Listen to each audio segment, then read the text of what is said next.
My, it's wet out here.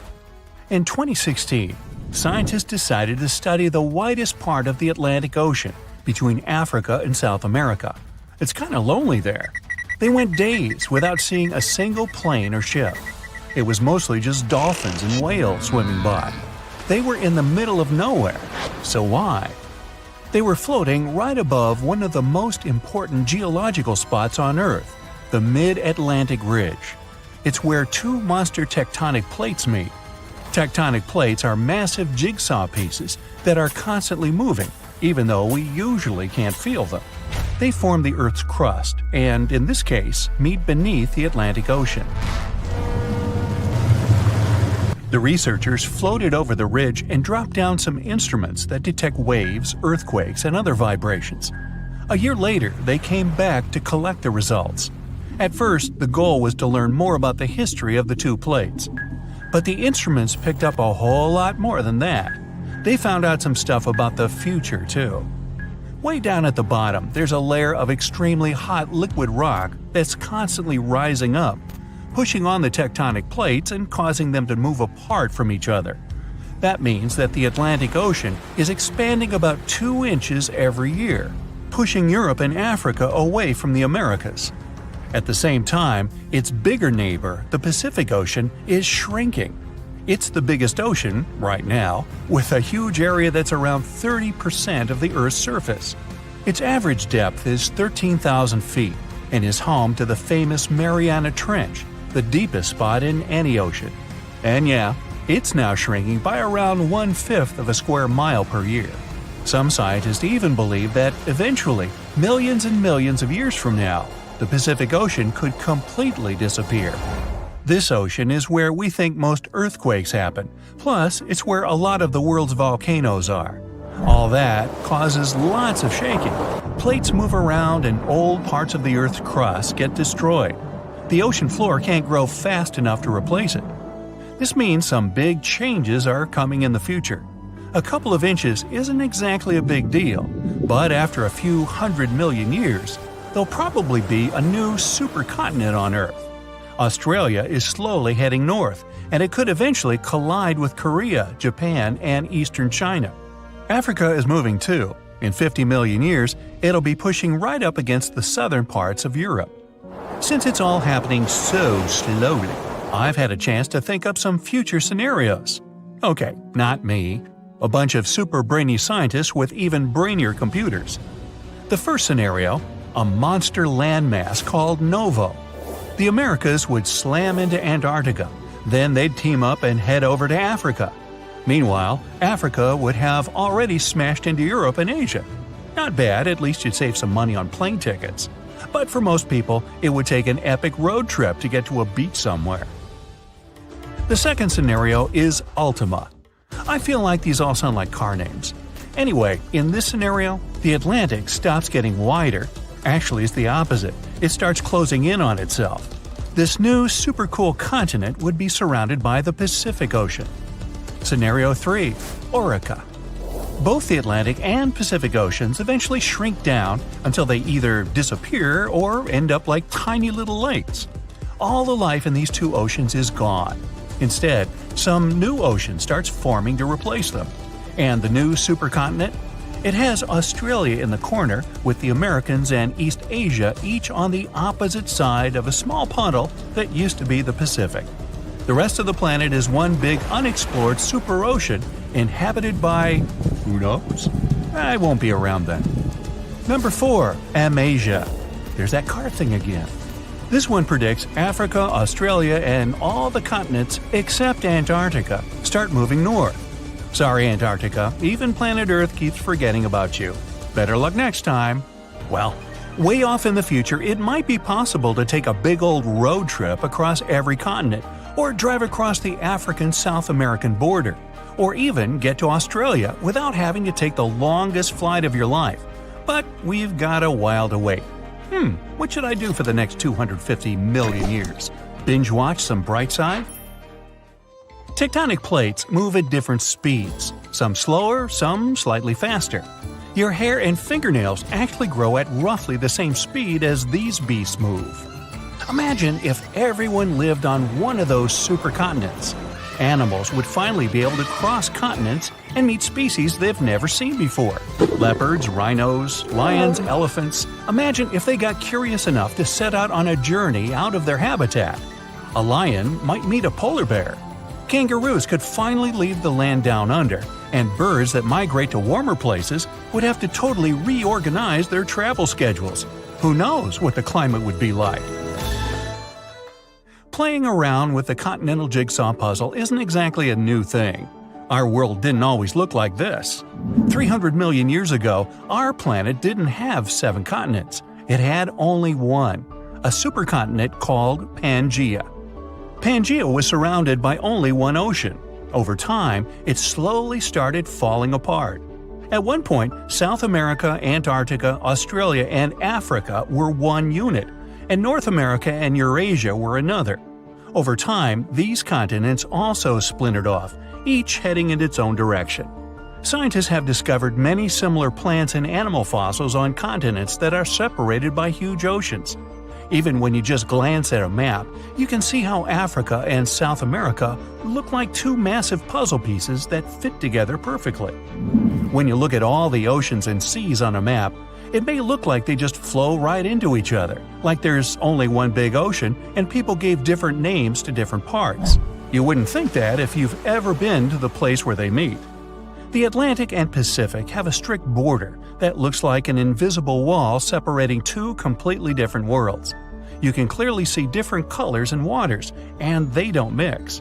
Of course, there's no wall or any actual physical border, but not all water's the same.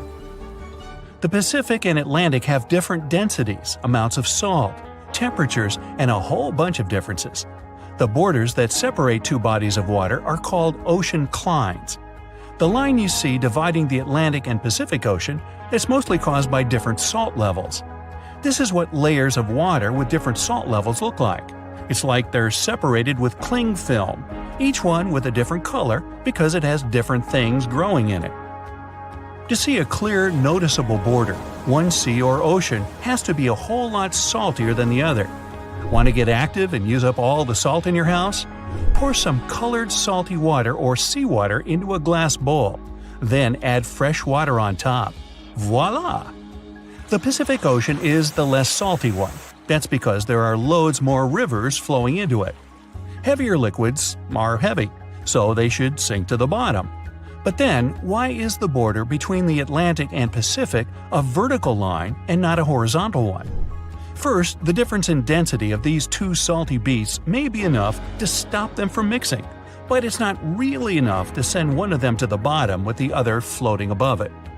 There's another reason, and it's all about the Earth spinning around. Say you're flying from Chile to New England. If you fly straight north, by the time you get there, the Earth will have turned a bit, and you'd be nowhere near your destination. To get to the right place, the pilot needs to fly in a bit of a curve. That's sort of the same reason that currents move around in different directions. The currents in the Atlantic and Pacific Oceans move away from each other, so they don't really mix at their border, even though they're both just water. Confused? Yeah, me too. The snowpack over your head splits in two right in front of your eyes and starts tumbling down in the frozen slope to its resting place far, far below. Anything in its way is crushed under the immense mass of snow and debris. You're witnessing an avalanche, one of the most dangerous natural disasters. But what if I tell you about another kind of avalanche, no less blood-chilling than the mountain one? And the most bizarre thing about it is that it occurs underwater.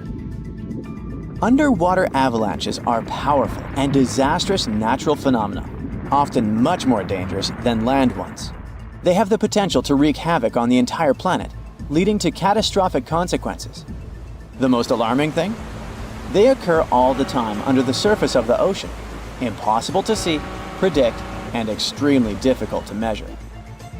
Such avalanches can get 100 times larger than land ones, and they pose a great risk to the world's communications, capable of leaving the entire planet without the internet. But we'll talk about it a bit later. First, let's go 60,000 years back into the past. We're near the northwest coast of Africa, ready to witness the colossal scale and devastating impact of a ginormous underwater avalanche. It started as a quite small underwater landslide in the Agadir Canyon. At first, it was just 0.35 cubic miles of material, but in no time, this mass increased more than 100 times in size while traveling across the Atlantic Ocean floor. As the avalanche sped up and grew, it picked up gravel, sand, rocks, and mud. It carved a devastating path through one of the world's largest submarine canyons, wiping out all forms of animal and plant life on its way. The disastrous flow was so powerful that it literally eroded a 250-mile stretch of the canyon, cutting hundreds of feet into its sides and damaging a total area of 1,740 square miles. That's the area of more than 3.5 New York cities. As for the force of the flow, it was so immense that it propelled massive boulders up the canyon walls to heights of up to 430 feet. Before scientists discovered the evidence of this catastrophic event, they had seriously underestimated the scale of destruction caused by submarine avalanches. By the way, these devastating catastrophes can start not only far away in the ocean, but also at estuaries. Let's go back to 14 January 2020 and see for ourselves. A turbidity current, a rapid, downhill flow of water containing a lot of sediment, rushed more than 680 miles from the Congo River estuary in the deep sea. This current appeared due to two factors: terrible flooding along the Congo River in late December 2019 and unusually large spring tides. This resulted in an avalanche of sand and mud. Its volume was equivalent to 1/3 of all the sediment produced annually by all the rivers in the world. This sediment avalanche accelerated, increasing in speed from 17 feet per second in the upper part of the Congo Canyon to 26 feet per second when it reached the end of the channel, almost 700 miles away from the coastline. This route made it the longest avalanche of sediment ever measured on our planet.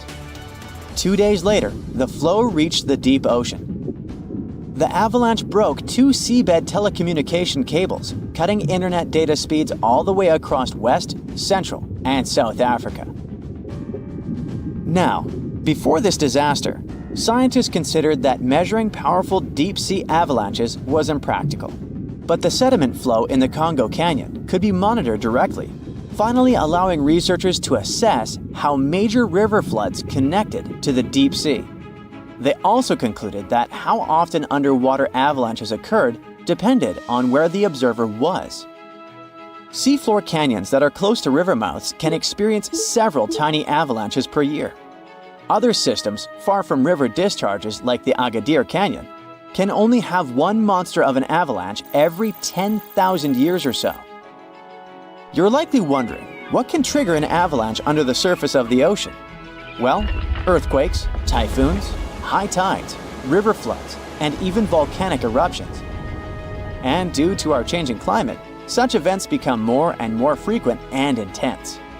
At the same time, these triggers don't mean that an avalanche is bound to happen, nor do they relate to the scale of the event. See for yourself. In 1755, a powerful earthquake hit the coast of Portugal, wiping out large parts of Lisbon. Tens of thousands of people lost their lives during that disaster, but it only triggered a tiny underwater avalanche. And in 1929, a large earthquake off the coast of Newfoundland, Canada, triggered the largest underwater avalanche ever recorded. The flow traveled at a speed of 42 miles per hour, carrying boulders, sand, and mud. It snapped 11 seabed cables on its journey downhill. The avalanche was so powerful, it produced a tsunami that claimed the lives of 28 people along the coastline. Now, submarine avalanches are totally invisible because they happen deep under the ocean surface, which makes them extremely hard to study. But we must find a way because these flows are super important. They transport sediments, nutrients, and even pollutants across the ocean floor. So, a research team from Liverpool decided to unravel this mystery. Over the last 40 years, they've collected more than 300 samples from the ocean floor. Combined with seismic and bathymetric data, which is a fancy word for ocean mapping, they managed to reconstruct a massive submarine avalanche. It was the first time an underwater avalanche of this size was mapped out. An even cooler thing, the event itself started off pretty modestly, but it quickly evolved into a colossal avalanche that grew to more than 650 feet tall.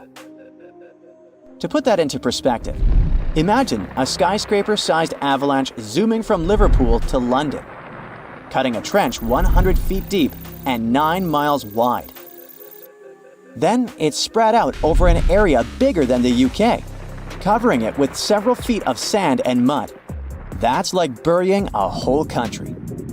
These findings are actually a big deal because they show that even a small underwater landslide can turn into something massive and super destructive. But that's not the worst. Think about undersea internet cables, which are essential for global communication. There are more than 550 active seafloor cables around the world.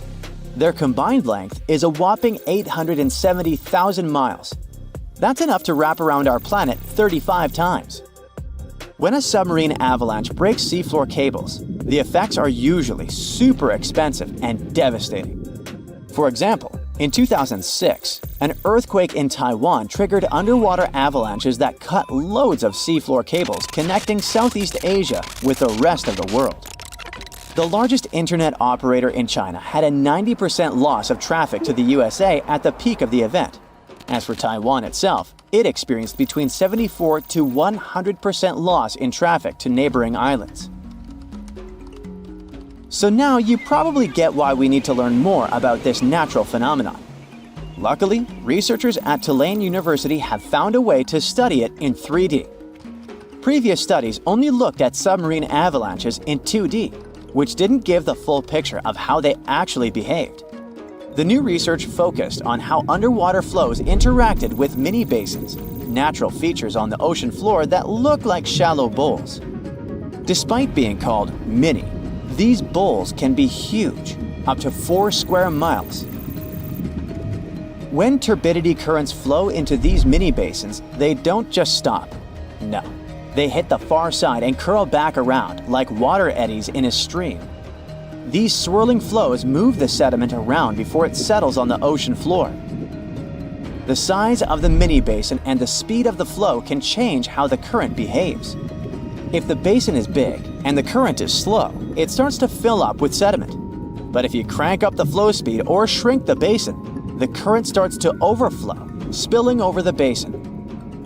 To study all this, the researchers created a mini version of a mini basin in a pool and used different speeds of flow to simulate turbidity currents.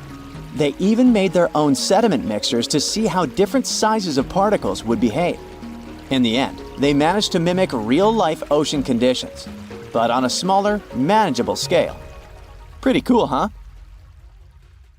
Oh wow, there's a hole in the bottom of the ocean. It seems that the ocean has a leak. But it's not like a leak you would expect, where water is flowing out. It's more like a spring since water is flowing in, not out. This unique leak is something we know as Pythia's oasis. A grad student was the one who accidentally discovered it. He noticed bubbles that were rising to the surface. Normally, bubbles in the ocean tell us there might be some hydrothermal vents, which are hotspots for some pretty cool things. These vents are actually like hot springs on the seafloor, but instead of bubbling with warm water, they release a fluid that has been superheated in the crust of our planet. When seawater seeps into these cracks and travels deep into the crust, it comes into contact with the extremely hot mantle. This heats seawater to very high temperatures, and as it moves back up towards the surface, it carries dissolved gases and minerals. When the hot fluid shoots out of the vents, it mixes with the surrounding seawater and quickly cools down. Just a short distance away from the vent, the temperature can drop to a comfortable 68 degrees Fahrenheit or so, which is, as it seems, exactly what some creatures like. And there are some real weirdos living down there in the darkness, like ghostly fish, giant red-tipped tube worms, and a unique type of shrimp with eyes on their back. And some of them, like tube worms and bacteria, rely on the chemicals and minerals released by the vents to survive in harsh conditions. But in this case, the bubbling water didn't come from a hydrothermal vent. It was there because of a spring, and that's a bit more concerning. You see, the water in this reservoir needs to stay where it is. If too much of it seeps out, there could be some serious consequences, especially for the surrounding area.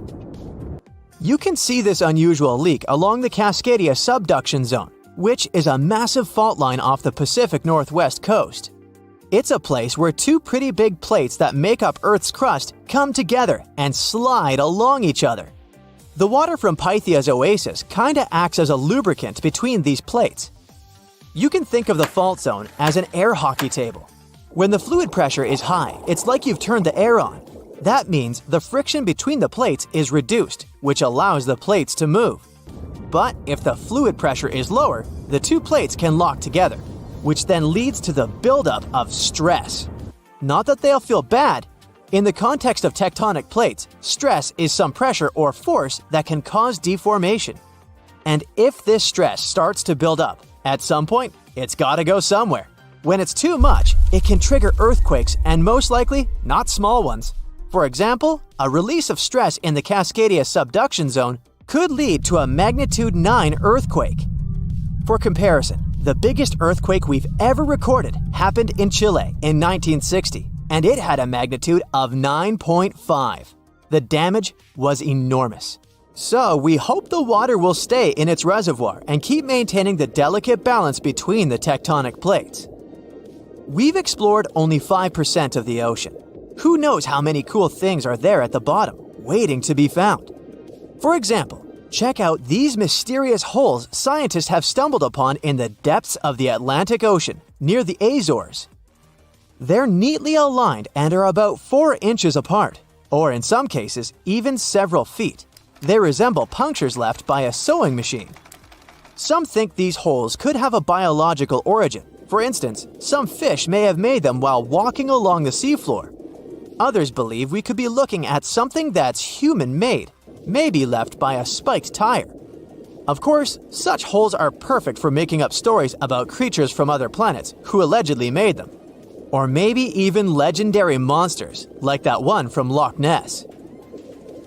It's definitely hard to explain such symmetry of the holes, but one deep-sea biologist offered a pretty good explanation. He said there could be an animal burrowing beneath the sediment, and from time to time, it could make little chimneys just to get access to clean water circulation in its small burrow. I mean, there are sediment piles around the opening of each hole, and they do support the idea that something pushed the soil from below. But there's still no proof these holes are actually connected beneath the surface. And there are also a lot of things hidden at the bottom of the oceans and seas that ancient civilizations left us. For instance, archaeologists made a really cool discovery off the southern coast of Croatia, a road hidden under layers of sea mud that's 7,000 years old. They found the ancient road at the sunken Neolithic site of Solin. The site of Solin was a human-made island in ancient times, and an archaeologist discovered it 2 years ago. He was studying satellite images of the area around Korčula, one of the beautiful Croatian islands. When he realized there could be something interesting at the bottom of the sea, he dove into the water with his colleague. And under the surface of the Adriatic Sea, which is part of the Mediterranean Sea, at a depth of 13 to 16 feet, they found stone walls that were most likely part of some ancient settlement. The landmass where people built the settlement was separated from the main island by a narrow stretch of land. Luckily, this area is protected from big waves by the surrounding islands, so the site remained relatively well preserved. It's now hidden beneath the surface of the sea and covered in mud. But it's so exciting to imagine how people walked on that road nearly 7,000 years ago, visiting nearby settlements. If you want to see the weirdest creatures, you can always head to the bottom of the sea. Actually, scientists have determined there could be more than 30 potentially new species at the bottom of the Pacific Ocean. They've collected them using their remote-controlled vehicle. That's a big step because until recently, they could only study such creatures through photographs. I'm talking about segmented worms, different types of coral, some invertebrates similar to centipedes, and many others. But there are also many old freaky creatures that we already know about that look like they came from sci-fi movies. Red octopus, blobfish. Okay, this one kinda looks normal until you raise it to the surface. The goblin shark, Sloane's viperfish, zombie worms. Ugh. Yeah, I hear ya. Let's move on. The seafloor hides things from space too.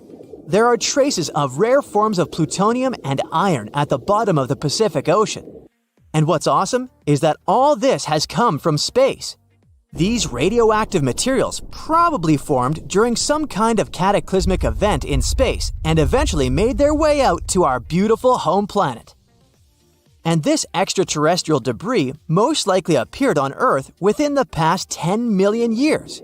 After it fell to the Pacific Ocean and settled at a depth of almost a mile, it became part of all those layers of rock down there. Plutonium is especially exciting for scientists.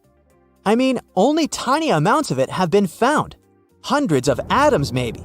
But it's still remarkable because these atoms are created by exploding stars.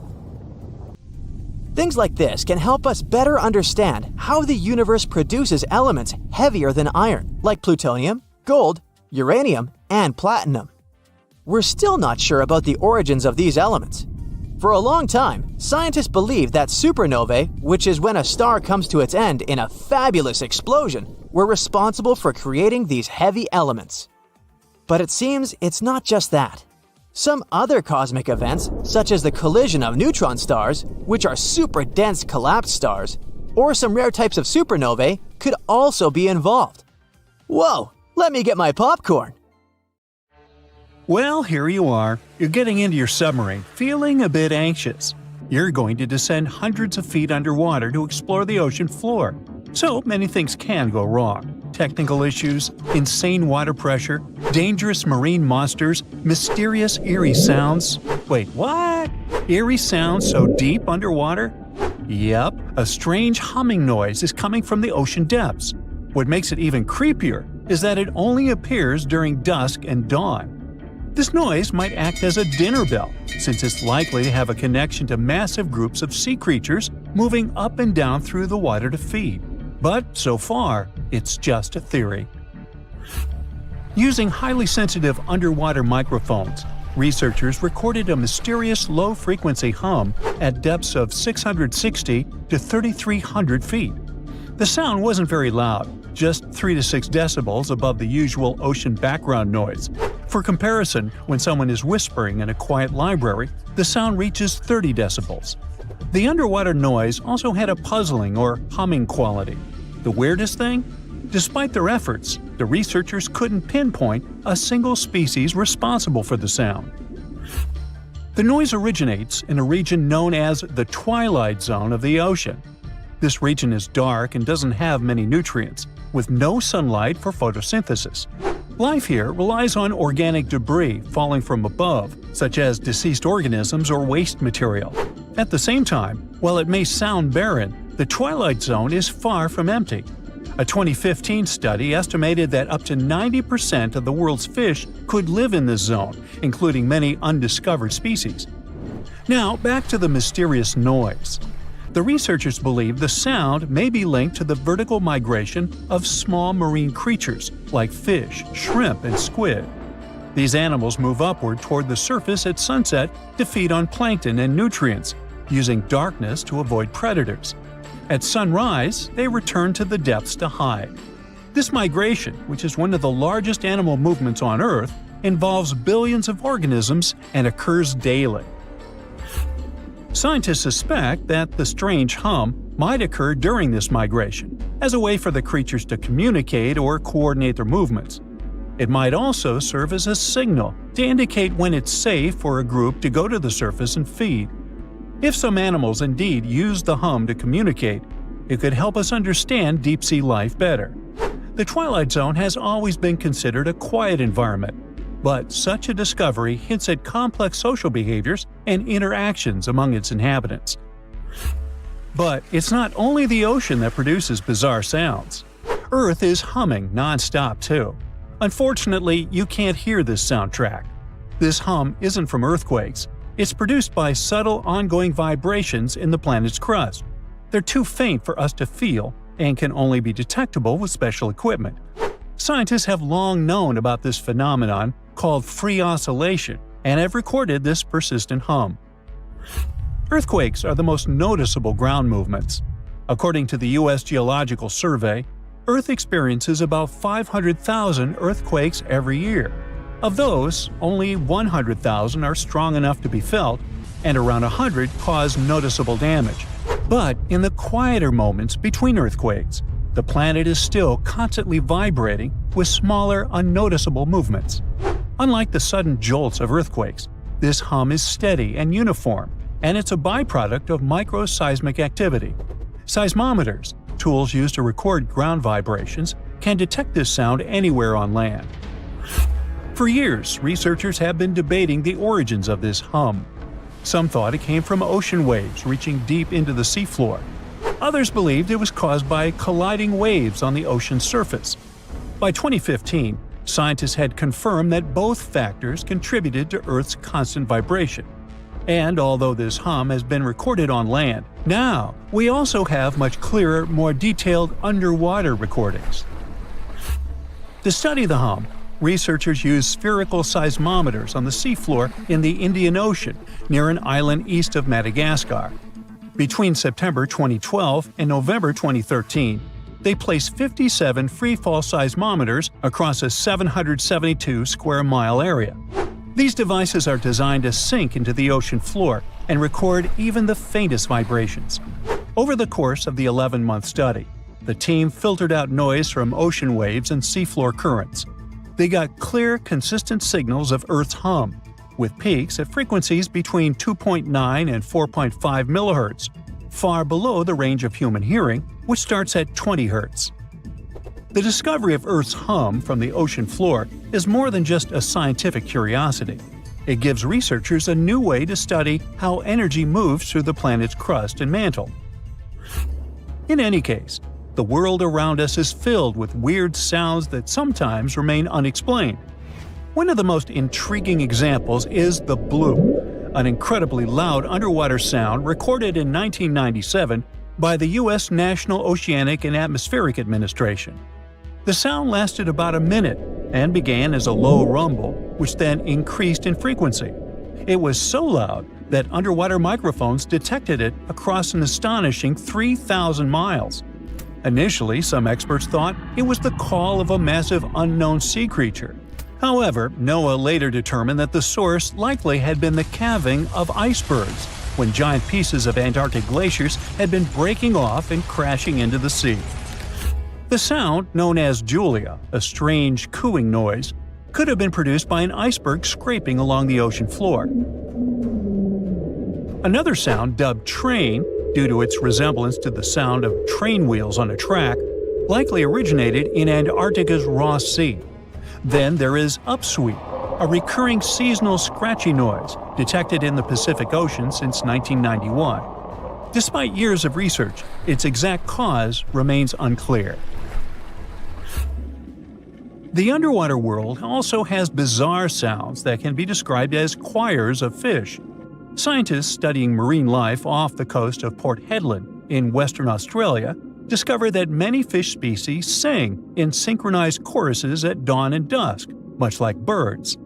Over 18 months, researchers recorded tons of sounds, including foghorn-like calls from black jewelfish and rhythmic ba-ba-ba sounds from batfish. These fish songs, which often involve repetitive calls that overlap in large groups, are especially important for breeding, feeding, and territorial behavior. Deeper in the ocean, NOAA researchers also explored the sounds of the Challenger Deep, the deepest part of the Mariana Trench. They used a titanium-encased microphone that managed to survive the crushing pressure, over 1,000 times the atmospheric pressure at sea level. Over 23 days, the recorder captured loads of noises, from the haunting songs of whales to the rumble of distant earthquakes. Now, we've already figured out that the ocean is filled with strange sounds, but you can also hear weird noises above ground. One of the most puzzling is the hum, a low-pitched noise reported by people in specific areas, such as Taos, New Mexico, or Bristol, England. The sound is often described as a faint engine-like drone, and its source remains a mystery. Some researchers think it might be a psychological phenomenon, where people focus on subtle background sounds they might otherwise ignore. In any case, no definitive answer has been found yet. Geological formations can sing too. Utah's Rainbow Bridge, a massive 300-foot-high sandstone arch, vibrates like a guitar string when exposed to sounds, distant earthquakes, or waves near Lake Powell. Scientists have studied its frequencies to understand how such vibrations could affect the bridge's stability over time. Interestingly, visitors to the Rainbow Bridge have reported hearing faint humming sounds too. The skies also have their own eerie noises. For centuries, people in polar regions have described faint sizzling, popping, and cracking sounds, accompanying auroras. A Finnish researcher made the first known recordings of these sounds and traced their origin to electrical discharges in the lower atmosphere, about 230 feet above the ground. These charges, caused by magnetic storms fueling auroras, produce faint sounds during calm and clear nights. Other natural phenomena, such as icebergs grinding against the seafloor or volcanic activity on the ocean floor, produce groans, rumbles, and crackling sounds that scientists study to learn about glacial movements and underwater geological activity. I myself produced many unusual sounds and rumbles, but, that's a subject for another video, or my next annual review. Okay, let's try something together. Open any world map you have available. It can be the one you find in your bookcase or even an online version. Take a look at the vast area covered by water. That's 71% of the Earth's surface. And all that is salt water from the world's oceans. There aren't any borders between the four oceans we've all come to know, but oceanographers and the world's countries did traditionally split these waters into four distinct regions: the Pacific, Atlantic, Indian, and Arctic Oceans. And here comes the big surprise. The scientific community has recently recognized the fifth body of water. It's called the Southern Ocean, and three of the four original oceans border it. It circumnavigates Antarctica and the lower portion of the globe and reaches Australia and the southern portions of Africa and South America. What makes this ocean so special? How did the scientific community eventually recognize it? And more importantly, what mysterious creatures does it hide? Let's find out. The Antarctic Ocean, or the Southern Ocean, was first mentioned back in 1937 in the second edition of the International Hydrographic Organization's Limits of Oceans and Seas. That's a mouthful. Back then, this organization considered that it was wrong to consider the Antarctic Ocean as its own distinct body of water. Why? Well, because at that time, an ocean was defined as water surrounded by land, and not water surrounding land. However, they reconsidered it in 2000 and voted to include this ocean in the official list. They also decided on the name Southern Ocean over the commonly used Antarctic Ocean. Finally, the organization concluded that the ocean should be considered as ending at the 60th parallel south latitude. But how old is this ocean? Well, many specialists believe it to have formed only 30 million years ago, which would make it the youngest of the world's oceans. It was created when Antarctica and South America moved away from each other during the early stages of our planet's development. This unique water current is a distinctive component of the Southern Ocean, as it helps keep the waters flowing around the icy continent. It's called the Antarctic Circumpolar Current, and it moves to the east with incredible speed. It's estimated that it moves an enormous amount of water per second. Some of the disputes regarding the Southern Ocean also have to do with this amazing current. Some specialists believe it separates the water of the Southern Ocean from the waters of the nearing Atlantic or Pacific. Only the rapid circulating water is considered the Southern Ocean. On the other hand, though, a handful of scientists say that the current actually makes the naming issue more complex by not limiting the waters to a specific geographic location. They believe that the waters in the current are different in terms of composition from waters in the northern oceans because they are way colder and have a lot more salt. Sailors don't really like this new body of water, mostly because of the frequent cyclone-like storms that it experiences. They happen because of the big temperature difference between the ice packs and the ocean waves. As a result, these storms are very difficult to surpass for any sailors that happen to encounter them. I mean, really, these are the strongest winds found anywhere on our planet. More so, the vessels going through this area must also be wary of the frequent icebergs that may pop up every now and then, and also of the low surface temperatures. Just to paint you a better picture, some of the icebergs found here can span over several hundred meters and can exist all year round, regardless of the season.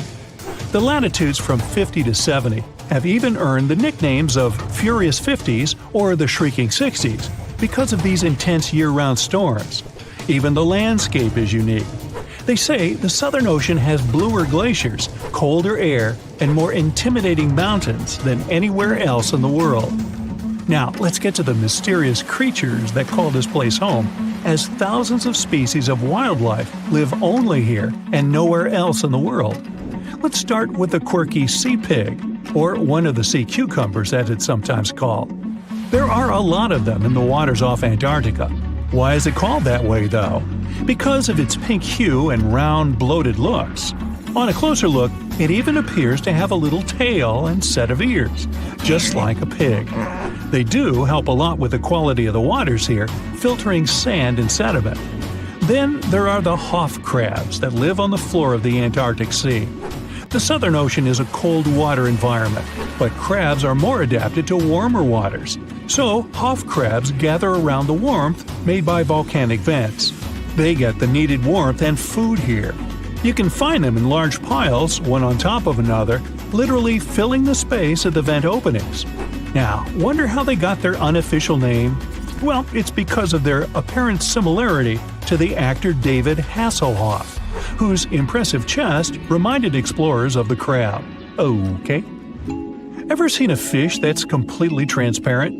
You'd have to get to these waters down in the south, but they do exist, and they are simply called the ice fish. You can basically see inside them, being completely clear and all.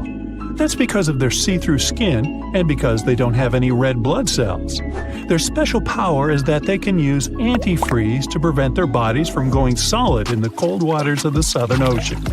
Instead of the standard thicker blood, the red one with hemoglobin, ice fish have thinner blood that moves around more easily throughout their bodies, hence giving them the much-needed nutrients and oxygen. Now, is there a monster hidden in these waters? Some people believe this to be the case, and thanks to recent research, we even have video footage of it. Some Australian researchers stumbled upon a bunch of weird-looking creatures that were swimming near the seafloor of the Southern Ocean. This pink blob-like fish seemed to be propelled by a little pair of fins. To quote them on it, it seemed to resemble a chicken just before you put it in the oven. I'm not sure I even want to know what that looks like. It took them some time and research to identify the monster. It's a shy species of sea cucumber, known more by its creative nickname, the headless chicken monster. We've known this creature has existed since the late 1800s, but we've barely ever seen it. And we've only ever captured it on tape once before when it was spotted in the Gulf of Mexico, which is quite far from the waters off the coast of East Antarctica. There's so much we don't know about this creature, like how many of them exist in our waters and how they live, eat, and reproduce. Ever heard of the emperor penguin? It's not a penguin species that just happens to have a crown on its head, if that's what you're thinking. But they are one of those penguins that inhabit this specific location and are also the largest species of their kind altogether. What makes them special is that they make their colonies on the sea ice, and most of them never step foot on land. More so, penguin dads lose almost half their weight while incubating the eggs. They're also fascinating swimmers, able to dive deeper and longer than any other bird, up to 700 feet. Not to mention they can stay submerged for up to 18 minutes at a time as they gather food. We have yet to uncover all the secrets of the mysterious Southern Ocean, but it's clear that it's home to some unique and fragile marine ecosystems. Recognizing it as a new ocean could be one way to focus the public attention on it and help its conservation. For years, scientists have been struggling to explain bizarre sounds, some repeating, some heard only once, that come from the dark depths of the ocean. From bewildering hums to worrying bloops, the water transmits outlandish acoustic phenomena. One of these mysterious noises got named the upsweep. For the first time, this long train of sounds was registered in 1991 in the Pacific Ocean. One of the most unusual things about this signal is that it keeps changing, as if trying to confuse researchers even more. Like some unearthly howl, it varies from high to low frequencies and then back again, and you can hear it better in the spring and fall than in the winter and summer. Why the upsweep? It's simple. The sound travels from the bottom of the ocean towards its surface, as if sweeping up. Scientists do have a theory explaining this phenomenon: the activity of undersea volcanoes. Hot lava pouring into ice-cold ocean water could theoretically create such noises, but there's no proof found yet. Plus, the sound has been declining since 1991, even though it can still be detected.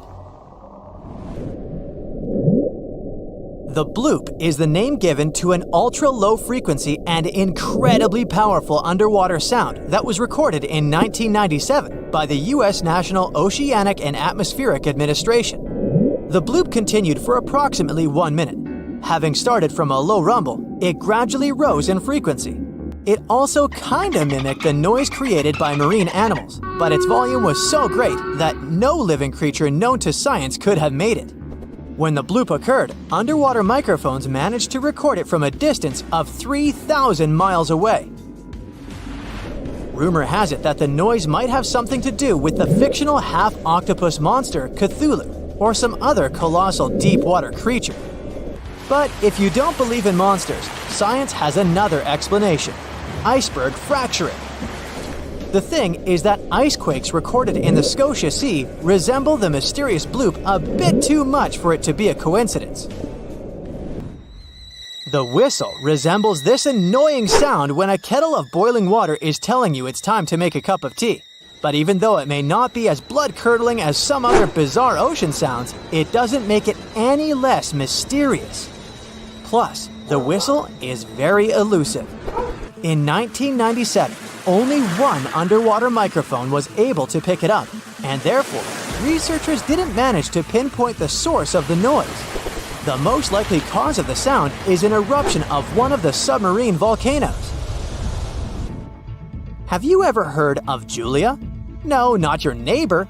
I'm talking about this otherworldly sound. Listen to it.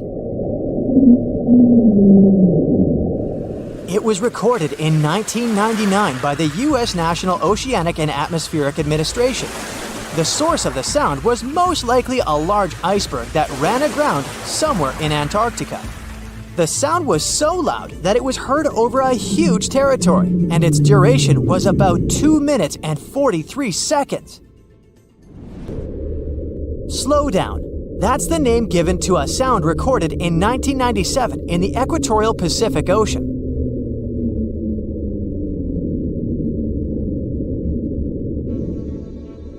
The sound was called this way because it slowly decreased in frequency over 7 minutes or so. It's been picked out a few more times since it was recorded for the first time.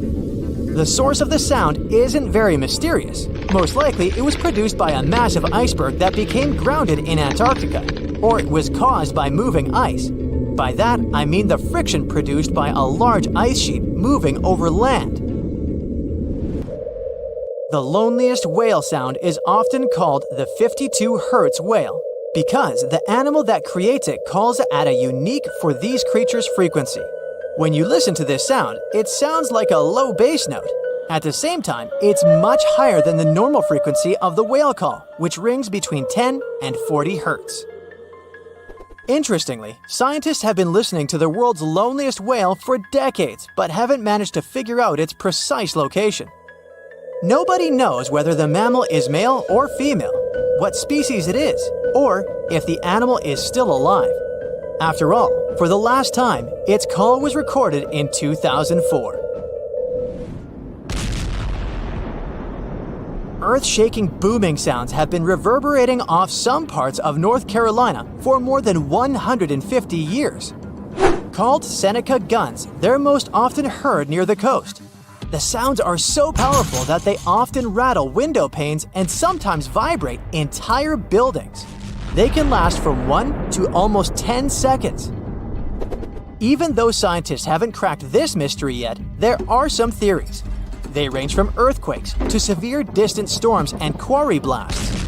But even though the ground trembles every time the phenomenon occurs, no seismic activity coincides with these events. So far, scientists have come to the conclusion that the mysterious sounds happen in the atmosphere, not on or under the surface of our planet. If this theory is true, bolides might be the answer. These extremely bright meteors often explode once they enter Earth's atmosphere. Or Seneca guns might be born in the ocean. Sometimes, when enormous waves collide far away from the shore, you can hear it, even if you're nowhere near the coast. Seneca guns are a type of skyquakes. You don't need to travel to a particular part of the world to hear one of those. Mysterious sonic booms ramble from the sky everywhere, from the US to India and Japan. Just like Seneca guns, this sound phenomenon occurs mostly near the coast or a big body of water. Rattling glassware and windows in the nearby houses, skyquakes could be connected with ultra-fast airplanes breaking the sound barrier. But people started hearing the first skyquakes in 1824. The theories trying to explain this phenomenon include sand dunes shifting, meteors entering the atmosphere, distant volcanoes erupting, Earth's crust cracking during earthquakes, and even gas bursting out of underground vents in the sea or lake bottom.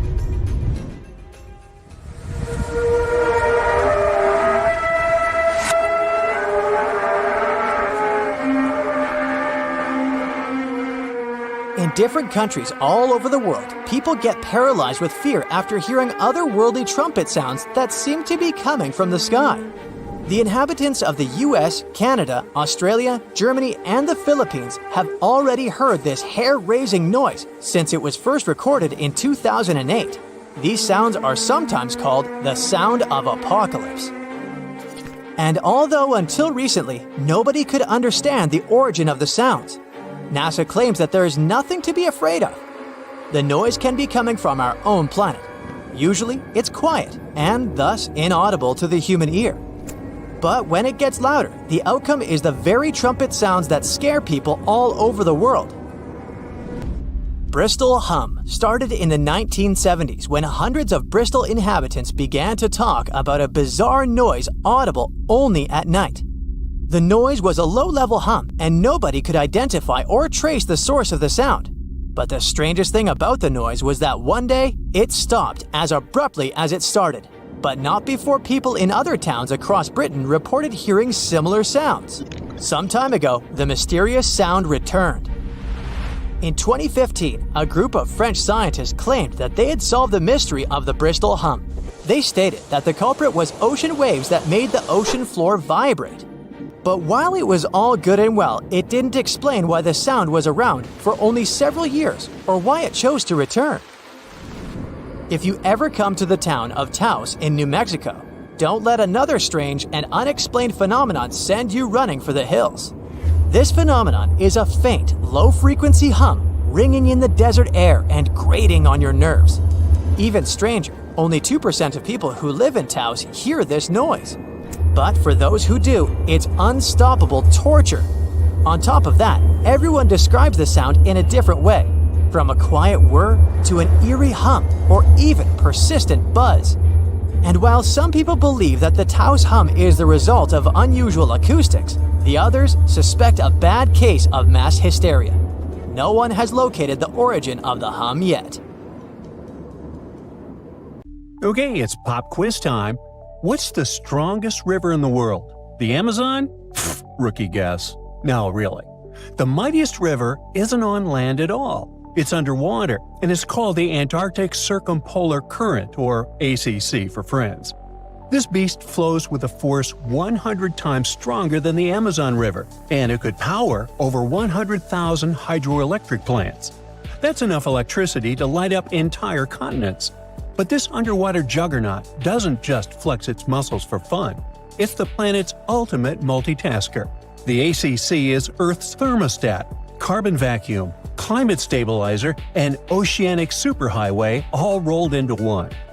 But here's the not-so-fun part. Scientists have spotted a serious red flag. The ACC is slowing down.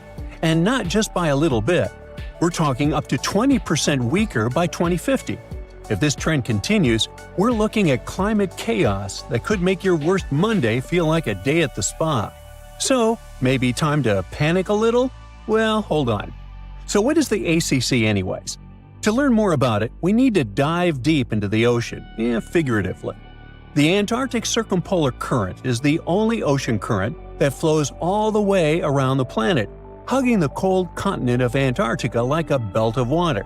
Unlike other currents that get tripped up by continents, the ACC has a clear racetrack, nothing but open ocean, so it flows uninterrupted through the Drake Passage between South America and Antarctica.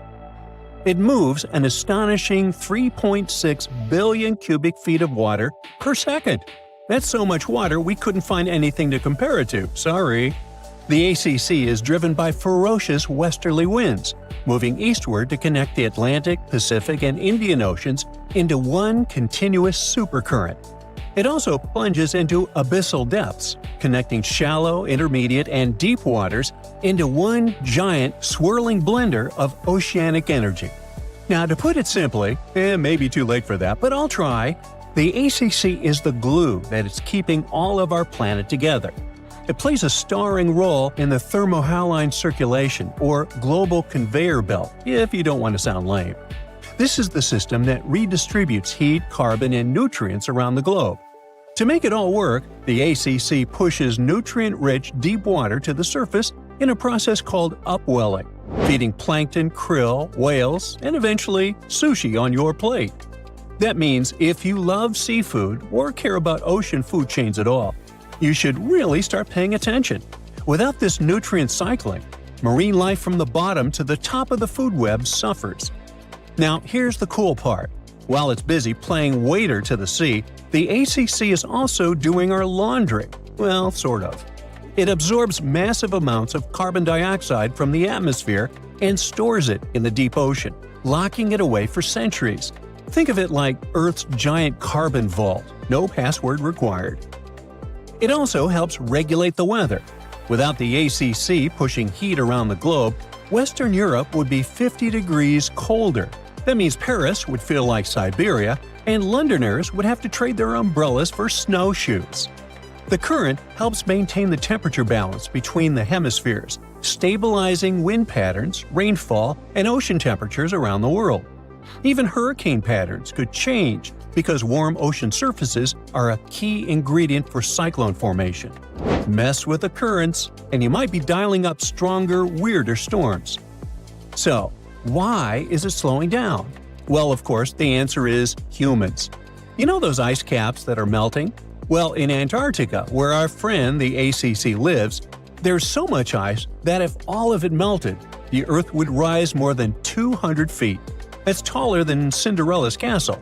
What's worse, 60% of all the fresh water in the world is frozen in that ice. While that much water melting is already terrifying, it's the freshness of the water that really messes things up.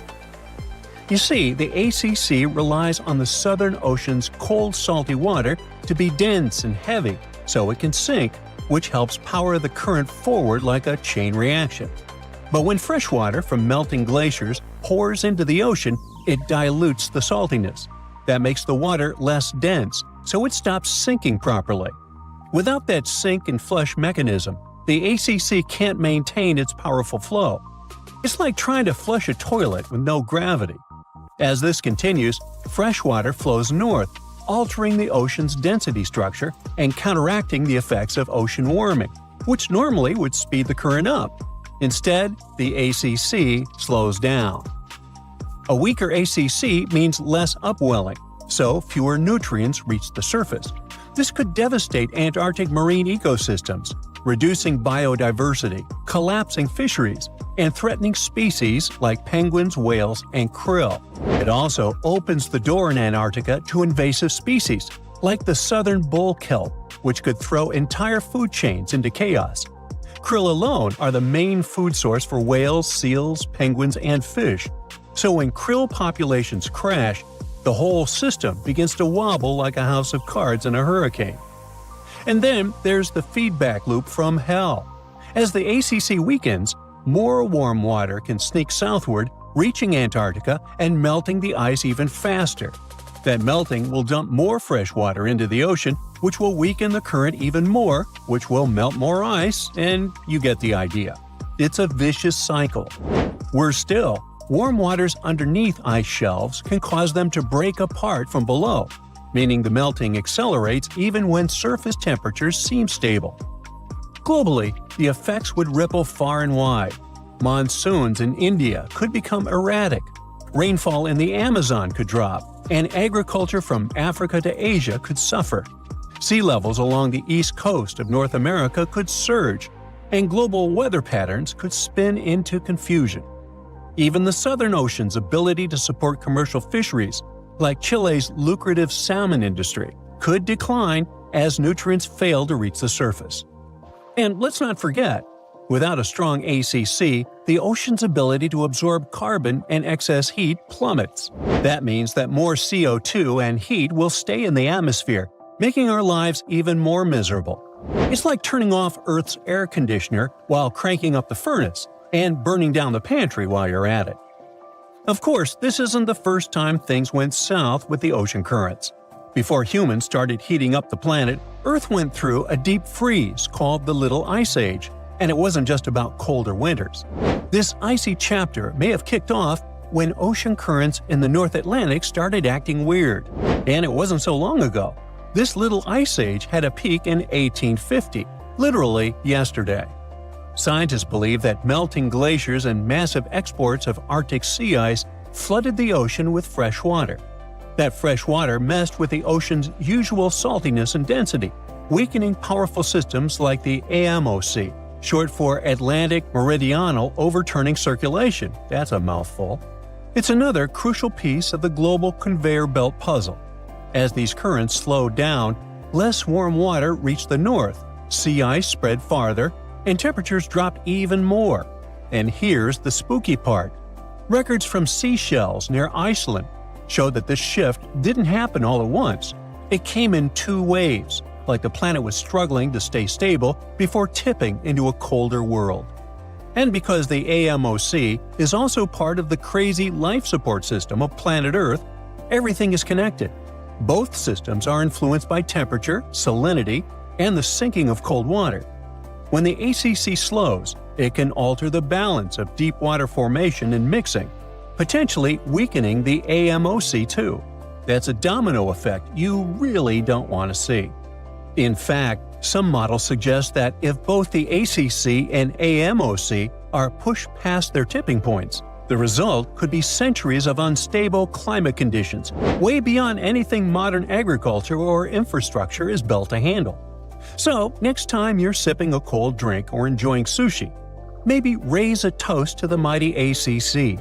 It's doing a lot more for you than you think, and it could really use a little appreciation and less ice melting, please. Ever wonder why, despite all our advancements in technology and science, there's a vast expanse of our own planet that we barely know about? Believe it or not, over 80% of our oceans remain uncharted territory. It's as if we've got this massive aquatic playground in our backyard, and we've barely scratched the surface. Also, did you know that only about 7% of our oceans have a special tag called Marine Protected Areas, or MPAs? How come this colossal body of water that envelops most of our planet is also among the most vulnerable and misunderstood spaces in the universe? Pressure has a lot to do with it. Our deep ocean is a beast of a place with no visibility, freezing temperatures, and pressure that's so intense that in certain areas it would make you feel like you're having the weight of 50 jumbo jets on your body. No wonder we're having an easier time sending people into space than to the bottom of the ocean. The deeper you go into the waters, the more pressure piles up.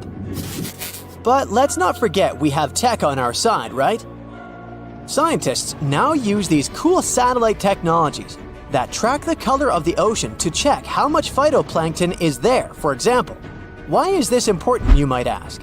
Because these little plant-like critters are actually pretty major players in our big blue oceans.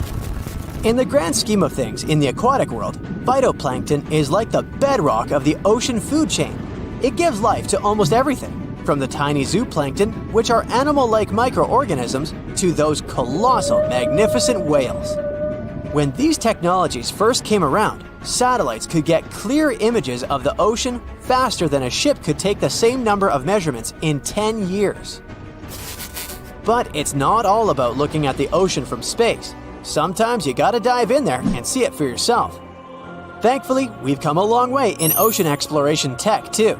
We've got things like floats and drifters that ride the ocean currents while collecting data, and a whole fleet of underwater vehicles, some of which are manned, some remote-controlled, and some even autonomous. Remember James Cameron, the guy who made the movie Titanic? He's super into exploring the ocean, and in 2012, he set a record by going down to the Mariana Trench in a vertical torpedo sub. He thinks there's nothing like being in the ocean and experiencing it firsthand. Other companies use a mix of technologies for their ocean explorations. It led them to discover amazing stuff like a deep-sea coral reef near Morocco, the only one still growing in the Mediterranean Sea. They've also discovered new species and documented ones previously thought to live only in the Atlantic. These efforts have convinced local authorities to declare some places as marine parks. As with most scientific areas, the road isn't without its bumps.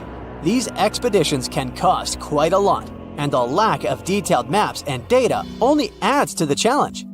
We can't always rely on bathymetric information, meaning the study of the ocean floor, because it's often not available. And that's the tricky part. We need to explore more to know more, but getting the funds for these kinds of projects can be tough when there are so many unknown variables. One particular company's explorations have helped protect nearly 4 million square miles of ocean so far. The data they collect during their expeditions is invaluable. It's used to identify new species, locate vulnerable habitats, and even show where threatened species are being overlooked. Their work helps dismiss excuses from local authorities who claim they lack the necessary information to establish more MPAs. The same company supports a goal known as 30 by 30, aiming to protect 30% of our oceans by 2030. It's a big target, and there's a long road ahead, but ongoing ocean exploration can provide the proof needed to keep more of our oceans safe. We also need to set aside areas for protection and research, even when we don't have all the facts just yet. On that note, some cool scientists have recently stumbled upon a gigantic and mysterious world beneath the Pacific Northwest coast's ocean floor. The best part is, this massive realm of life is pretty much cut off from the rest of the world above, making it like a secret underground club that only the best microbiologists have access to. Picture an active city, except the city is microscopic cracks in the basalt rocks of our oceanic crust, and its residents are microbes. These tiny creatures aren't like you and me. They don't rely on sunlight or the organic products of land and water ecosystems for sustenance. Instead, they thrive on chemical reactions with rocks and seawater. Scientists call this type of life chemosynthetic, which sounds complicated, but it basically means life sustained by chemical reactions. While this sort of life has been found deep in mines and around seafloor hydrothermal vents, the scale at which these creatures are found under the oceanic crust is unprecedented. It might even be the most extensive ecosystem on Earth. A geomicrobiologist from Denmark was part of the team that made this discovery. He claimed that over 50% of our planet's surface is oceanic crust, which is an average of 4 miles thick. Imagine the size of this chemosynthetic party happening down there. This discovery didn't happen overnight. Since the 90s, scientists have found weird tiny holes in the basalt rocks that make up much of Earth's outer crust. They seem like they might have been made by bacteria. But hey, there was supposed to be no life there. I mean, imagine trying to survive in a place that's hot, deep, dark, dense, and mostly devoid of the organic compounds we need for life. Yet, here they are. In the following years, more pieces of the puzzle fell into place. Scientists found that the oceanic crusts had different conditions at the centers and edges. At the centers, rocks are jam-packed with energy-rich compounds that support these tiny life forms. But by the time they reach the edges, these chemicals are all gone. Fast forward to now, and it's time to put the puzzle together. A microbial ecologist from the University of North Carolina worked on this research and says we now have solid evidence of microbial life in the cracks and crevices of deep ocean basalt. The next question scientists asked was, how far does this life extend? Researchers collected samples of crust from a plate roughly 120 miles off of Washington's coast, drilling deep beneath the ocean's surface. What they found down there was remarkable. The life down there runs on a unique fuel, hydrogen. Yep, in the absence of sunlight, hydrogen provides the energy for all their biological processes. These microbes use hydrogen to transform carbon dioxide into organic matter. This matter and other byproducts, like methane, then fuel other organisms, creating a network of life. Of course, the life down there isn't as complex as the one we know up here. Scientists doubt there will be any multicellular life under the ocean because it's too hot and energy poor. But hey, who knows? This universe under our oceans still has a lot to reveal. This whole thing is significant for many reasons. First, it confirms that life can exist in places without oxygen, which changes our perspective on where we can find life.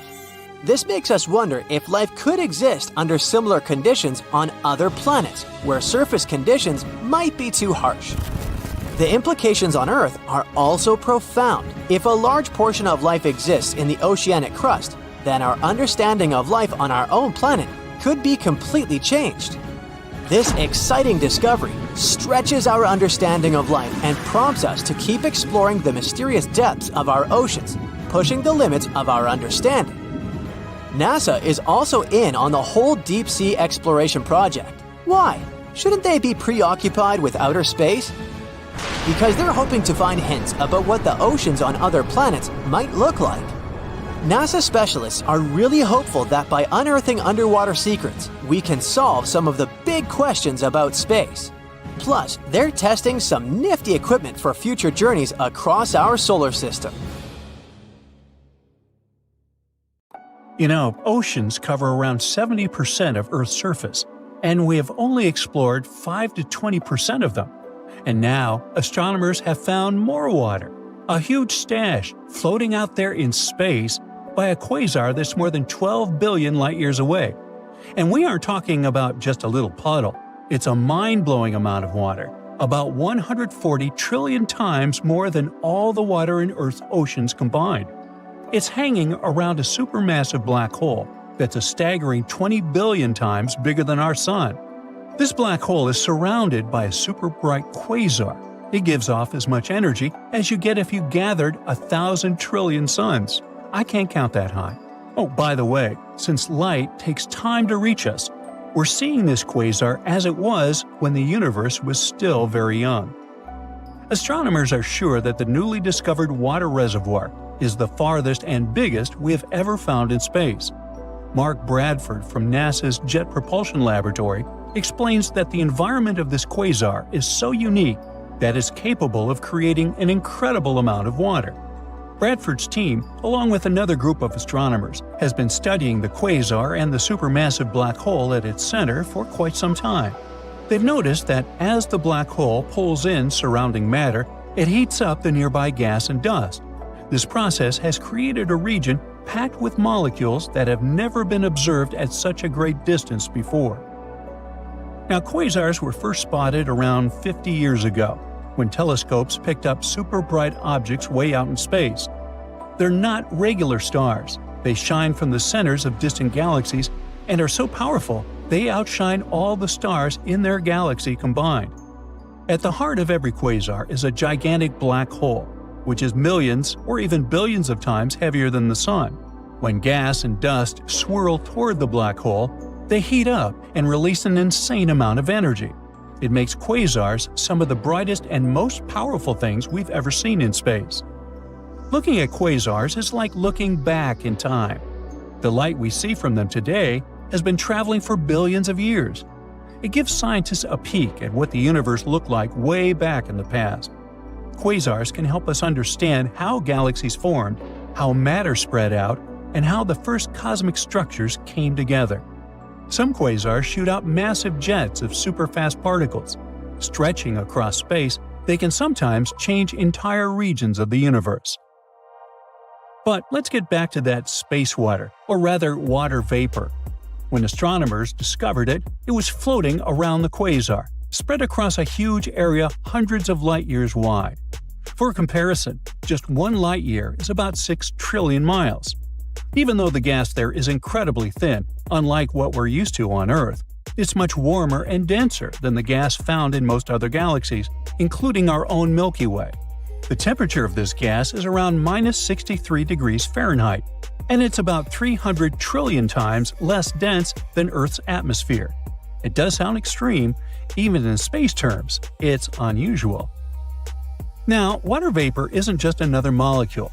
The very fact that it exists near the quasar hints that the area is regularly blasted with radiation. That's what keeps the gas warmer than usual. To add to the mystery, astronomers also found carbon monoxide and other molecules. In other words, there's plenty of raw material floating around. In the future, this gas could help the supermassive black hole grow even bigger, up to 6 times its current size. But that's just one of many potential scenarios. Some of the gas might get pulled into the black hole, some could form new stars, and some might even get flung out into space. Now, finding water vapor in such a distant quasar means that the basic building blocks of the universe have been around for billions of years. Water is crucial for life as we know it, so its presence so long ago hints that the ingredients for life existed much earlier than we might have thought. But water isn't just important for life. It also plays a key role in how stars and galaxies form. When giant clouds of gas cool down, water helps them collapse, making it easier for new stars to be born. But how did researchers even spot this massive cloud of water? In 2008, Bradford's team started looking for water in space with the help of a special instrument called Z-spec. It was attached to a 33-foot telescope in Hawaii. To double-check their findings, they used another powerful tool, CARMA. That's a group of radio dishes in the mountains of Southern California. At the same time, a different team was searching for water using a telescope in the French Alps. In 2010, the second team found a small hint of water in the distant quasar. It was just one teeny tiny signal. After that, Bradford's group detected more signals. It was all the proof we needed to conclude that an enormous amount of water was actually out there. Now, our floating cloud of water vapor isn't the only place where we've found water beyond Earth. Scientists have recently made a huge discovery. It turns out there are massive reserves of liquid water hidden deep underground on Mars. So, in theory, future astronauts could use this water to support missions or even make Mars a long-term home. But of course, there's a catch. This water isn't sitting in nice, accessible lakes or oceans. It's buried so deep inside Mars that we have no way of reaching it with current technology. Scientists have figured this out by analyzing seismic data from the Mars InSight lander. It picked up some strange seismic activity, and the best way to explain it is by these hidden water reservoirs. Mars still does have some water today, mostly as ice on or just beneath the surface. But that's nothing compared to the massive amounts of water the planet had billions of years ago. The big mystery is, where did all that water go? Scientists think it could have either escaped into space or moved into the planet's interior, where it might now be trapped as liquid reservoirs or ice deposits. The problem? We have no way of measuring how much water Mars lost. So for now, that question remains unanswered. Earth's moon has water too, but not in the way you might think. Instead of lakes or rivers, The moon's water is mostly frozen ice, spread out unevenly across the surface. The cold, shadowed poles are especially full of it, since they never get sunlight. A lot of this ice is also mixed in with lunar soil and buried deep underground, making it super tricky to get to. Then there's Enceladus, one of Saturn's moons. It's tiny, just 314 miles across. It's small enough to fit inside Arizona. I think we should try that. Anyway, when NASA's Cassini space probe arrived at Saturn, scientists expected Enceladus to be a barren, frozen world. But instead, they saw huge plumes of icy particles and water vapor erupting from geysers near the South Pole. That meant there had to be a massive ocean hiding beneath its icy shell, sandwiched between the moon's rocky core and the frozen surface. The fact that this ocean is active and constantly sending material into space makes Enceladus a top candidate for future exploration. We also have Europa, one of Jupiter's moons, and one of the most promising places to search for alien life. Europa has a gigantic saltwater ocean that could be 40 to 100 miles deep. This means it might hold more water than all of Earth's oceans combined. But there's a big obstacle. This ocean is hidden under a thick ice shell, which scientists think is 10 to 20 miles deep. Europa's ocean stays liquid because of tidal forces from Jupiter's gravity. The planet's massive pull stretches and squeezes the moon, creating friction, which heats up the interior, stopping the ocean from freezing solid. And the most exciting part is that scientists think water plumes might be erupting from cracks in Europa's ice, shooting ocean water into space. Now, if that's true, we could potentially sample the ocean without having to drill through miles of ice. But there are still a lot of unknowns. How big are Europa's water reservoirs? How quickly do they refreeze? And how does the intense temperature and pressure affect the ice? Scientists are eager to figure this out because Europa's ocean is one of the best bets we have for finding extraterrestrial microbes somewhere in our solar system. You know how they say it's better to just hand over your wallet if you run into a mugger? Instead of surrendering their wallets, sea cucumbers choose to spit out some of their insides to fend off predators like crabs and fish. It's a natural defense mechanism for them, and they quickly grow those organs back in just a few days, thanks to special cells inside their bodies. It's not the only weird thing sea cucumbers do. They can actually breathe through their rear end. They have this thing called a respiratory tree that connects to their backside and sits right next to their intestines. So when they suck in water from their behind, it goes into that respiratory tree, letting them absorb oxygen directly into their fluids. Plus, sea cucumbers are the janitors of the ocean. They munch on whatever gets stuck in the sand on the ocean floor. Once they've eaten, they manage to clean out the sand, leaving it nice and tidy after they do their business. As for the clean sand, the stunning white sand beaches in Hawaii are actually a product of parrotfish number 2. These fish munch on algae from rocks and dead corals, and while they're chomping away, they also grind up the leftover bits of coral in their bellies. When they're done, they move their bowels, and voila! It all comes out as beautiful sand.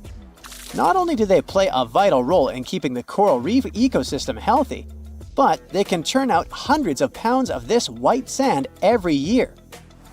Marine animals are seriously impressive when it comes to holding their breath. Just look at sperm whales and elephant seals. They can stay underwater for a mind-blowing 2 hours. Then there's the Cuvier's beaked whale, which holds the crazy record at almost 4 hours underwater. When you compare that to the human record of 24 minutes and 37 seconds held by pro diver Budimir Shobat, it seems pretty insignificant. But what's the marine animal's secret that helps them excel humans this much? Unlike us, these sea creatures have a ton of hemoglobin and myoglobin in their blood and muscles, allowing them to store way more oxygen. When their oxygen runs low, myoglobin steps up and releases even more. Plus, they can tolerate higher levels of CO2, so they don't feel the need to breathe as quickly. There's even a study that found their myoglobin molecules have a unique charge that keeps them from sticking together, which boosts oxygen storage. And on top of all that, they can slow down their heart rate and restrict blood flow to hang out underwater even longer. Rumor has it that about 540 million years ago, a meteor loaded with frozen octopus eggs smashed into Earth. Sounds like a delirium, but some scientists are entertaining a very questionable idea that octopuses and their cephalopod buddies, like squids and cuttlefish, might actually have some extraterrestrial origins. The thing is, cephalopods have extraordinary DNA that doesn't look like any other DNA on our planet. They've got around 33,000 protein-coding genes in their genome, which is way more than what we humans have. A recent study suggests that their evolutionary story shows some odd traits that might hint at a connection to space, like they could be from some super far-off past, or even the future. The researchers went as far as to claim that modern octopuses could be the descendants of these frozen creatures that hitched a ride on comets and splashed down in our oceans. And why octopuses? Well, they really stand out in the animal kingdom.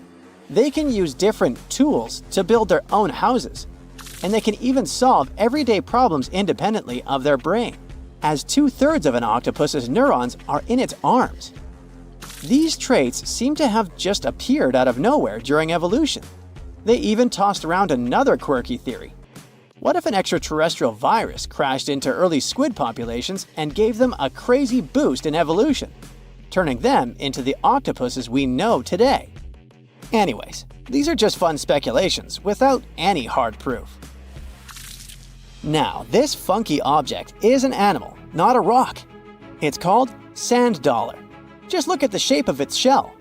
Once sand dollars are exposed to the sun, their shells lose their soft, spiny covering and become bleached white. Back in the day, beachcombers thought these shells looked a lot like big silver coins, kind of like the old Spanish dollar that was about the same size. But if you prefer, you can call them sand cakes instead. These quirky creatures have tiny spines on their surface, and they glide along the ocean floor. They use small tube feet that line the grooves on their underside to grab bits of food like plankton and algae, which they then send to their mouths. Inside, they have 5 triangular teeth that help them munch on their meals. In some Georgia folklore, sand dollars are said to represent coins lost by mermaids. Sand dollars have a unique talent for cloning themselves. They can do this for a bunch of reasons, like when a predator comes around. Some species of sand dollar larvae can actually split in half as a defense mechanism. It takes about 24 hours for them to clone themselves, and the new larvae end up being about 2/3 smaller than the original, which helps them hide from danger. Wait, is that a giant sea hot dog racing through the ocean? Sorta. Some scientists have joked that sperm whales seriously resemble enormous hot dogs. These massive creatures can take quick naps, standing up for about 10 to 15 minutes. They only sleep about 7% of the time, mostly between 6 p.m. and midnight. Sperm whales also have a cool ability to retract and extend their eyes, thanks to a thick retractor muscle around them, but they can't actually roll their eyes in their sockets. Plus, they have the most asymmetrical skull of any mammal out there. Oh, and let's not forget, they have the largest brain of any living creature, weighing in at over 9 pounds. Unlike us humans, if dolphins went into full-on snooze, they'd stop breathing and could drown. So they figured out a genius solution. They let only one side of their brain sleep at a time. This means one half stays awake to keep them breathing and watching out for any potential threats. When they snooze, they only close one eye. If their right brain is resting, their left eye is shut, and vice versa. This unique sleep style is called unihemispheric sleep, and it lets them recharge without ever fully losing awareness. On top of that, dolphins might be using corals and sponges like their own little pharmacies. Scientists have seen them rubbing their bodies against specific types of coral and sponges, suggesting they might be treating skin issues. They've even spotted dolphins lining up to take turns at these spots, using corals like Gorgonian coral Rumphella aggregata, leather coral, and some sponges. What's really fascinating is that researchers have analyzed these corals and found they contain compounds that could help with dolphin skin conditions, which can sometimes lead to infections and lesions. Now, the big question is figuring out exactly how each type of coral helps dolphins, and if it really boosts their health overall. Sea urchins aren't exactly the Usain Bolts of the ocean. They move slowly by crawling with their tube feet and occasionally give themselves a little push with their spines. These little guys have just 5 teeth, which they use like a beak to scrape algae off rocks, which I'm pretty sure is the ocean's version of an all-you-can-eat buffet. But since all that scraping wears their teeth down, they're in a never-ending dental replacement program. Scallops are the underwater equivalent of the world's most confused security cameras, sporting up to 200 tiny eyes on their shells. These eyes are high-tech. They can even adjust their pupils to light. Instead of working like ours, scallop eyes have a unique setup. Light goes through a pupil, lens, 2 retinas, and then hits a mirror made of guanine crystals that reflects it back. Scientists were puzzled about how they see since their main retina often gets blurry light. But it turns out, scallops can change their pupil size by about 50%. Just don't expect them to do it in a hurry, as it takes a few minutes. Now here's something really neat about orcas. They're expert hunters, and they do it in groups called pods. A pod can consist of up to 40 orcas, forming a very effective hunting team. Interestingly, there are distinct types of pods: resident and transient. Resident pods are more into fish, while transient pods have a taste for marine mammals. But no matter what type of pod they belong to, all orcas have one thing in common: they are master collaborators. They work together using smart hunting techniques that are often compared to the teamwork of wolf packs. Almost 95% of jellyfish's body is made of water. For comparison, the human body is 60% water. It's probably not a surprise since jellyfish don't have a heart, blood, eyes, or brain. The other 5% of their body weight is proteins, muscles, and nerve cells. Jellyfish have been around for more than 500 million years. This makes them older than dinosaurs. These creatures haven't changed much, and today's jellyfish are pretty much like their ancestors. Electric eels have small eyes that are not so effective in environments with no light, so they mostly rely on their electric organs. Those consist of 6,000 cells. Eels use them to stow power, similar to batteries. These creatures use electricity like bats use their radars or dolphins their sonar. An eel can also produce enough electricity to power a panel of light bulbs.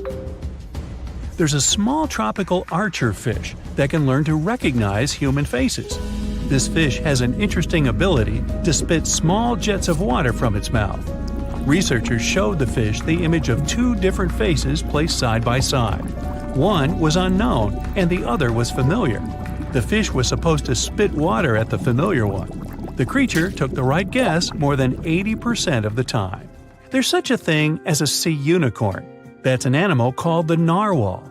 Its horn is actually a tooth that can grow up to 10 feet long. Manatees, also known as sea cows, are distant relatives of elephants. Their weight can go up to 1,000 pounds. These creatures are vegetarian and need to eat around 10% of their total weight on a daily basis. That's lots of sea salad. In some cases, manatees share space with alligators, but they get along pretty well. You can even find a photo from Florida where an alligator rides a manatee's back. Frogfish have special fins that help these creatures walk along the sand. They're very useful in shallow waters. A ghost pipefish is hard to see, but once you spot it, you're bound to get really surprised. Its head makes up over 40% of its body. Crabs don't feel like wasting time on such formalities as putting foods in their mouth. That's why they taste it with their feet, which is where their taste buds are. Marine iguanas are the only lizards on our planet that like spending time in the ocean, even though they mainly live on land. They're herbivores that feed in shallow waters and swim like snakes. Iguanas use their long claws to hold onto the bottom when they need to graze. Green turtles can cross over 1,400 miles when migrating. They try to find the perfect spot to lay their eggs. Penguins sort of fly when they're underwater, reaching a speed of 25 miles per hour. More than 5 million years ago, I've heard, I wasn't around then, deep-sea worms and humans had a common ancestor. So we still share 70% of our genes with these creatures, and with sea stars, squid, and octopuses. Now, octopuses are in fact incredibly old. The oldest known fossil belongs to an animal that lived almost 300 million years ago. FYI, this is before our dinosaur buddies roamed the Earth. Wait, there's more! Octopus arms have a mind of their own. That's because 2/3 of their neurons lie in their arms, not in their heads. This means that their arms can problem solve how to open a shellfish, while their owner is worried about other stuff entirely. Talk about ninja-level multitasking. Oh, and like other animals, such as chimpanzees and dolphins, octopuses have proven to be good at maneuvering tools, like picking up old shells and using them as a temporary home. Now, of course, the most intelligent animals on our planet are humans, according to humans. But we don't seem to give pigs enough credit. Pigs are so smart they can play video games. No, not Minecraft. But in a recent academic study, scientists had 4 pigs play a joystick game. They had to manipulate the stick so that the moving ball would hit the wall and then they would get a treat. All 4 pigs did great in the test, which was surprising even to the scientists. Now, pigeons also aced an impressive test. They were trained to differentiate a Picasso painting from a Monet one, which they had no trouble learning. Then they were able to apply this knowledge, identifying works of art they had not previously seen, meaning they really understood the difference between each painter. Poor things are always seen as a nuisance. Now, if we placed kangaroos in an Animal's Most Amazing Ability contest, they'd win. It's mainly because they break the four-legged rule. A special species of kangaroo, the red kangaroo, uses its tail to help propel it forward. Now, visually, it has 4 limbs, but in practice, it uses 5. They're biologically built to use their tail as a 5th limb, since it's packed with articulated vertebrae and thick muscles. Of course, it had to be an Australian animal. Deep within the Sahara Desert, you'll find a little creature known as the fennec fox. This huge-eared animal adapted perfectly to survive in its hostile environment. The huge ears help them to dissipate the unbearable heat of the desert, as well as help them to hunt for underground prey. Now meet this guy. Unlike what its name might suggest, the red panda is closer to a raccoon than it is to a giant panda. You'll find a lot of these cat-sized creatures in the Himalayan region, hopping from tree to tree and bundled together trying to keep warm in the harsh weather. They're gentle and friendly like their big panda cousins and occasionally enjoy eating some bamboo sticks. And then there are bees. Compared to humans, bees' brains are the size of pinheads, yet they are capable of astounding things. Let's say a bee is running low on energy after a long search flight. This bee desperately needs a drop of honey in order to continue flying, but smartly enough, she doesn't need to go back to the hive to recharge. She can ask a fellow beehive mate for a drop of honey directly from this other bee's stomach and continue flying. This type of decentralized system allows them to build highly effective societies, one that bees don't need to push to the queues in front of the honey cells, for example. Every year in the winter, great white sharks that live along the California coastline disappear. It feels as if they take a vacation for 30 to 40 days. The animals go to a point halfway between Hawaii and Mexico. They might do it to get some food, relax, or hang out with their buddies from other areas. The spot is now called the Whale Shark Cafe. Some types of sharks, like makos, whale sharks, or white sharks, breathe in a very specific way. It requires them to swim all the time. They also need to move quickly and with their mouth open. This way, the oxygen can enter and reach their gills. Sea sponges are some of the most primitive animals. They're immobile, don't have a mouth, eyes, bones, brain, heart, lungs, or any other organ whatsoever, and still, they're alive. There's such a thing as a sea unicorn. That's an animal called the narwhal. Its horn is actually a tooth that can grow up to 10 feet long. Manatees, also known as sea cows, are distant relatives of elephants. Their weight can go up to 1,000 pounds. These creatures are vegetarian and need to eat around 10% of their total weight on a daily basis. That's lots of sea salad. In some cases, manatees share space with alligators, but they get along pretty well. You can even find a photo from Florida where an alligator rides a manatee's back. Frogfish have special fins that help these creatures walk along the sand. They're very useful in shallow waters. A ghost pipefish is hard to see, but once you spot it, you're bound to get really surprised. Its head makes up over 40% of its body. Crabs don't feel like wasting time on such formalities as putting foods in their mouth. That's why they taste it with their feet, which is where their taste buds are. Marine iguanas are the only lizards on our planet that like spending time in the ocean, even though they mainly live on land. They're herbivores that feed in shallow waters and swim like snakes. There's something known as the orange cat behavior, and apparently it's not just a meme. So far, scientists have been able to understand that coat color is connected to a feline's gender. And since orange is an X chromosome, orange cats are usually males, like Garfield. The so-called orange cat behavior describes ginger cats as agents of chaos. Again, pretty much like Garfield. However, there haven't been any conclusive studies on whether coat color and cat behavior are truly linked. In terms of vision, mantis shrimps probably have the most psychedelic vision out of all animals. These funny-looking creatures have a whopping 16 varieties of photoreceptors, with 5 of them reserved for the ultraviolet or UV spectrum. Ultraviolet rays are really short wavelengths, which are invisible to humans. The thing science still doesn't understand is how exactly these mantis shrimp view the world around them. Sure, they can perceive a bunch of colors, but they can't necessarily distinguish all of these colors among themselves. It can be that they just see a lot of really vivid, really blurry colors, but we haven't figured out a way to check that out. Now, to say sloths are cute is an understatement. They may be one of the friendliest animals in the jungle, but there's more. If you look closely at their fur coat, you'll notice hints of green. These greeneries are actually tiny little algae that grow alongside sloths.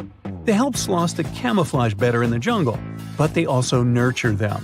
The little cracks inside a sloth's fur create the perfect environment for algae reproduction, and scientists have found species of algae that don't exist anywhere else in the world. They do get by with a little help from their friends. Deep within the Sahara Desert, you'll find a little creature known as the fennec fox. This huge-eared animal adapted perfectly to survive in its hostile environment. The huge ears help them to dissipate the unbearable heat of the desert, as well as help them to hunt for underground prey. Hey, don't freak out. Those red waters you see aren't blood oceans. It's just a natural occurrence called the red tide. Red tides often happen in Florida, especially in the West Florida shelf, and they can stick around for weeks or even months. They're basically caused by an increase in algae levels, hence the color. Those algae produce toxins that can be harmful to marine life. They can also be bad news for us humans, causing symptoms like upset stomach and urgent bathroom trips, if you're picking up what I'm putting down. Volcanoes are super scary, but there's nothing scarier than getting taken out by a pyroclastic flow. These fiery flows move crazy fast and reach insane temperatures, like hotter than your oven on a pizza night. They're like a fireworks show of volcanic eruptions filled with ash, lava, and hot gas, speeding down mountains at 50 miles per hour. Some researchers claim they might even hit speeds of 450 miles per hour, almost as fast as a passenger jet. If you're unlucky enough to be in the path of a flow, you're in big trouble. The heat alone can turn you into a human barbecue, even if you try to hide in a building. The air around the flow can reach temperatures high enough to fry your insides, burn your clothes off, and leave metal melted into your skin, which almost sounds like a Marvel origin story. However, a lot of people have met their end because of these flows. But there's one crazy story about a guy named Luger Silbaris, still sounding like an origin story. So on the 7th of May, 1902, there was a major eruption on the island of Martinique. The night before, Silbaris had gotten into trouble and ended up in jail. Maybe this is a villain origin story. He'd been locked in a sturdy cell facing away from the volcano. The next morning, Mount Pella unexpectedly erupted, destroying St. Pierre within minutes. The flows wiped out around 30,000 people, but Silbaris survived in his cell and became known as the guy who lived through Doomsday. The rescue team found him 4 days later. By the way, the cell still stands today. I hope somebody tested him for superpowers. Back on August 21st, 1986, a guy stumbled upon some animals showing no signs of life on his way to Nios village in Cameroon. To his shock, he later found out that everyone in the village had mysteriously passed away. The same thing happened at Lake Manaun in 1984. Turns out, those tragic incidents were caused by something called limnic eruptions, which are pretty rare disasters where carbon dioxide suddenly bursts out of lake waters, creating a hazardous gas cloud. These type of eruptions usually happen in lakes with high levels of CO2, which can be caused by things like volcanic gases and high pressure. Any little change in temperature or pressure can set off an eruption. So, experts have started looking into ways to safely release CO2 from lakes like Manaun and Nios in order to lower the risk of more disasters in the future. In March 2024, a video captured a terrifying moment of a woman disappearing into a sinkhole while browsing through a Chinese department store. Guess she got more than she bargained for. Ha ha ha ha. Moving on. The scene unfolded as the floor beneath her gave way, sending her plummeting into the abyss. In the midst of the chaos, another customer frantically ran away before returning to check on the woman who had fallen. Their quick thinking and the swift response of emergency crews and firefighters saved the day, resulting in only minor injuries for both women. I'm glad that lady checked on her because I would be gone. An anvil cloud is basically a big cloud made of ice particles that forms at the top of really tall thunderstorms, or those huge cumulonimbus clouds. The flat top shape is caused by the air rising in the storm and spreading out when it hits the stratosphere. That's why it's called an anvil. It looks like the tool metal workers use. Duh. The air from the anvil cloud is cooler than the stratosphere air, which keeps it from going any higher. You can spot anvil clouds from really far away, sometimes over 100 miles. Often you might see streaks of snow coming from the edge of the cloud known as virga. The snow disappears before hitting the ground because of the dry air. If you notice clouds poking through the flat top or bubbling up, it's an overshooting top, a sign of a super strong storm. Anvils are known for producing dangerous lightning. Normally, lightning comes from the bottom of a storm, but anvil clouds can produce really powerful lightning from the top. This lightning can strike out of nowhere, even from up to 30 miles away. So keep an eye on those anvil clouds if you see one forming nearby. Lahars are no joke. They're basically fast-moving, super dangerous streams of rock, ash, and water that come down the slopes of volcanoes. It's important for everyone to be aware of them. Scientists, policymakers, and even us regular folks. By understanding how lahars work and their potential impact, we can try to stay safe when volcanoes start acting up. Saving lives during natural disasters is the name of the game. There are two main types of lahars: debris lahars and mudflow lahars. Debris lahars are full of solid stuff like rocks and ash, while mudflow lahars are more waterlogged and sludgy. Lahars can be triggered by the rapid melting of snow or ice, heavy rain falling on loose volcanic material, or even a crater-like eruption. The volcano's characteristics and presence of water are key factors in how lahars form and move downhill. When lahars come barreling down mountains at speeds of up to 120 miles per hour, carrying loads of debris, it's a recipe for disaster. Unless you have a surfboard, but I doubt you'll have a surfboard on a volcano. Just saying. Also, it won't work. Going to the beach for a sunny vacation is the best. There's nothing like basking in the sun, feeling sand between your toes, and hearing waves crash against the shore. But even though it's all relaxing and picture perfect, always keep an eye on the water and never turn your back on the ocean. You may know about rip currents and tides, but have you ever heard of square waves? It's a real thing, and it can be pretty scary. Square waves, also known as cross seas, happen when two swells meet, forming a unique square pattern that looks like a checkerboard. They can be found along coastal areas, and while they are rare, They can create waves up to 10 feet high and make it tough for boats and swimmers to maneuver. If you find yourself in the water with square waves, you might feel like you're fighting against two different currents. The best thing to do is to not go too far out to begin with, and get out of the water as soon as the waves become too strong. Square waves are more dangerous for boats and ships, so it's best to stick to the shallow waters and stay safe. Whirlpools and maelstroms are powerful natural forces that have scared sailors for years. They happen when certain weather and current conditions come together just right. Most of them are safe if you stay away, but let's see what they really are and how they form. A whirlpool is basically water that starts spinning when two currents meet, or one current hits something solid like a wall. They can be big or small, depending on the speed of the water and waves. Most aren't dangerous, but there are also maelstroms, which are large, forceful, and violent whirlpools, caused by ocean tides and narrow straits. Tidal currents in places like Norway's Saltstraumen and Moxstraumen can create massive whirlpools. Scotland's Corryvreckan whirlpool is one of the world's largest. Other examples of whirlpools can be found in Japan, Canada, and New Zealand. Are they portals? They're definitely not portals. Researchers have recently looked into ancient underwater volcanic eruptions and how they affected Earth's climate. They studied materials from Bronze Age eruptions to learn more about their scale, dangers, and impact on climate. For example, one eruption about 3,600 years ago in the Aegean Sea caused chaos in Santorini. The study focused on this event to understand its importance.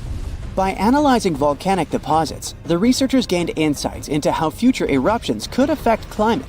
They discovered that sediment waves from shallow underwater eruptions could lead to tsunamis and impact the ocean floor. These findings help us understand how underwater volcanic eruptions relate to the marine environment, which can help us predict climate changes in the future. On a sunny day, a man was diving in shallow waters near South Africa. At one point, he saw something that didn't catch his eye at first. A pile of shells that looked as if it had been put together.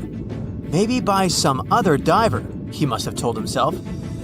But out of all these shells came the most unusual of creatures, an octopus.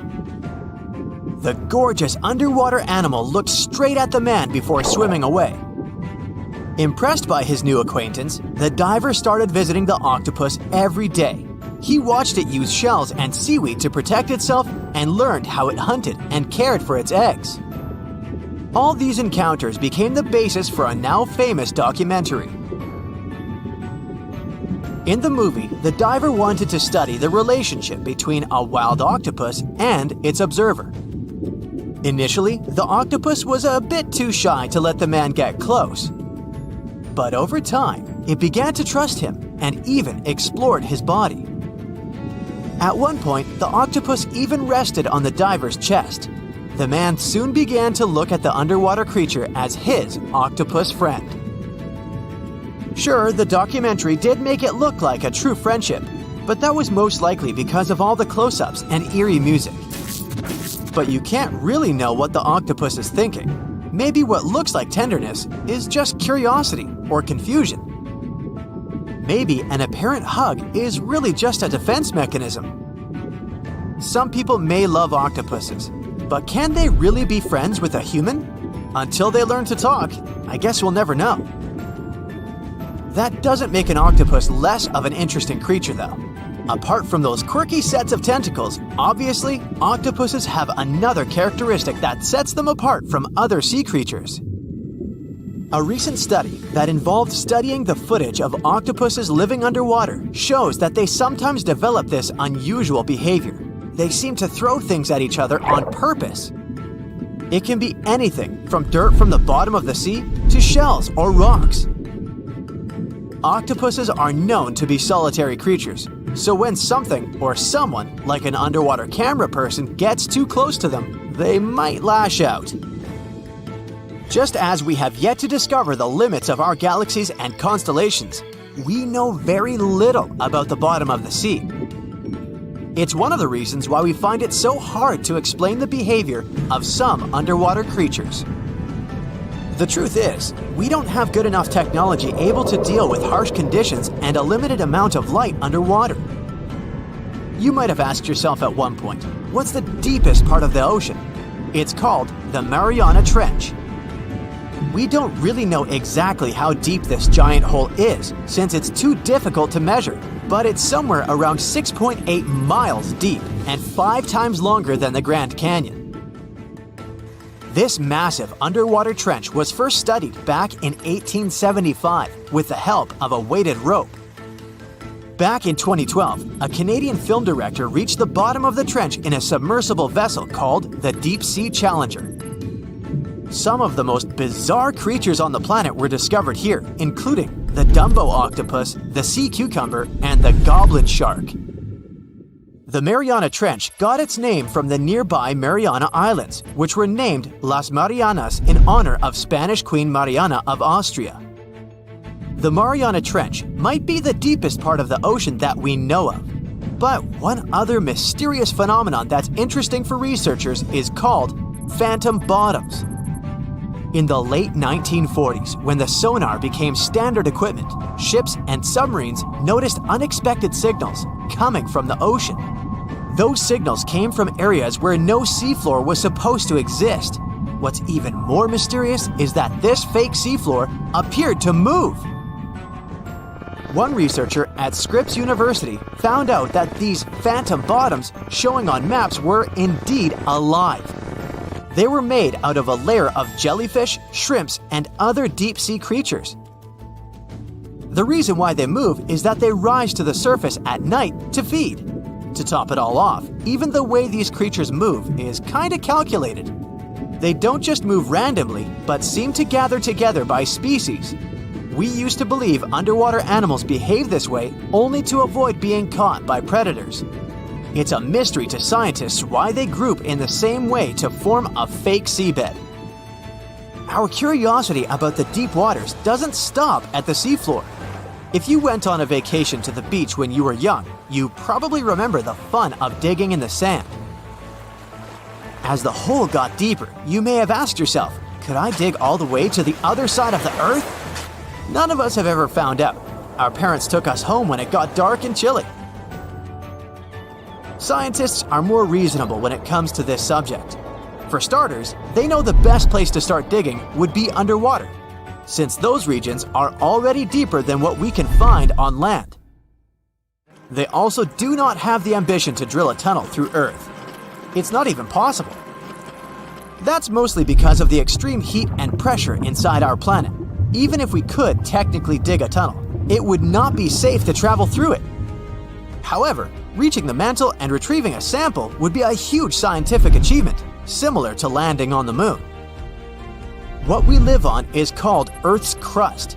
Underneath it, there are other layers called the mantle, outer core, and inner core. Researchers have been trying to drill into Earth's mantle since the 1960s, but they haven't succeeded. Some failed due to technical issues, and others were unlucky and chose the wrong places to drill.